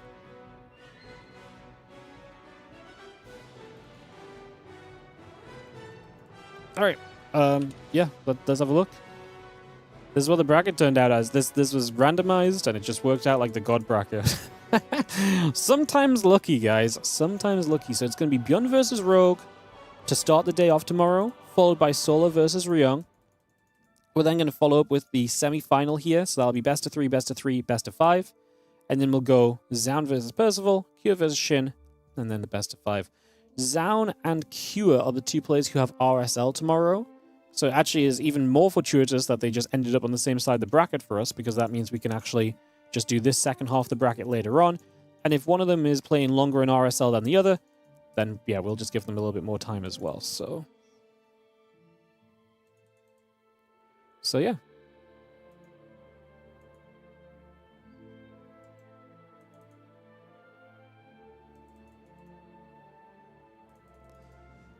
Cool bracket.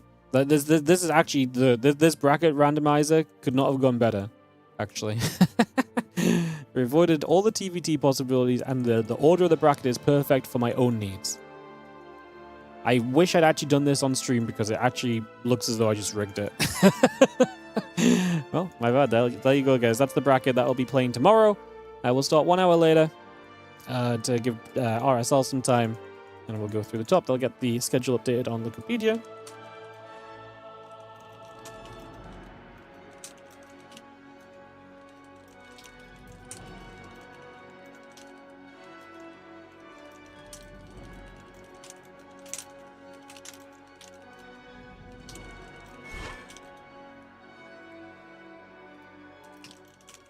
Perfect. Alrighty, guys. Appreciate you all. And that is going to be it for us today. Hope you had a good one.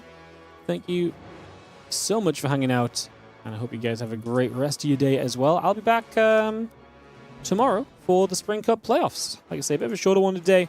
Back tomorrow for the Spring Cup playoffs, guys. See you there for that. It's going to be a whole bunch of fun, as you saw. Bracket's looking great. See you guys tomorrow. You guys have a great rest of your day. Thank you so much for joining us for today's games. Appreciate you all. Bye. Set of ads on the outro, of course, and once the ads are done, we'll host someone up.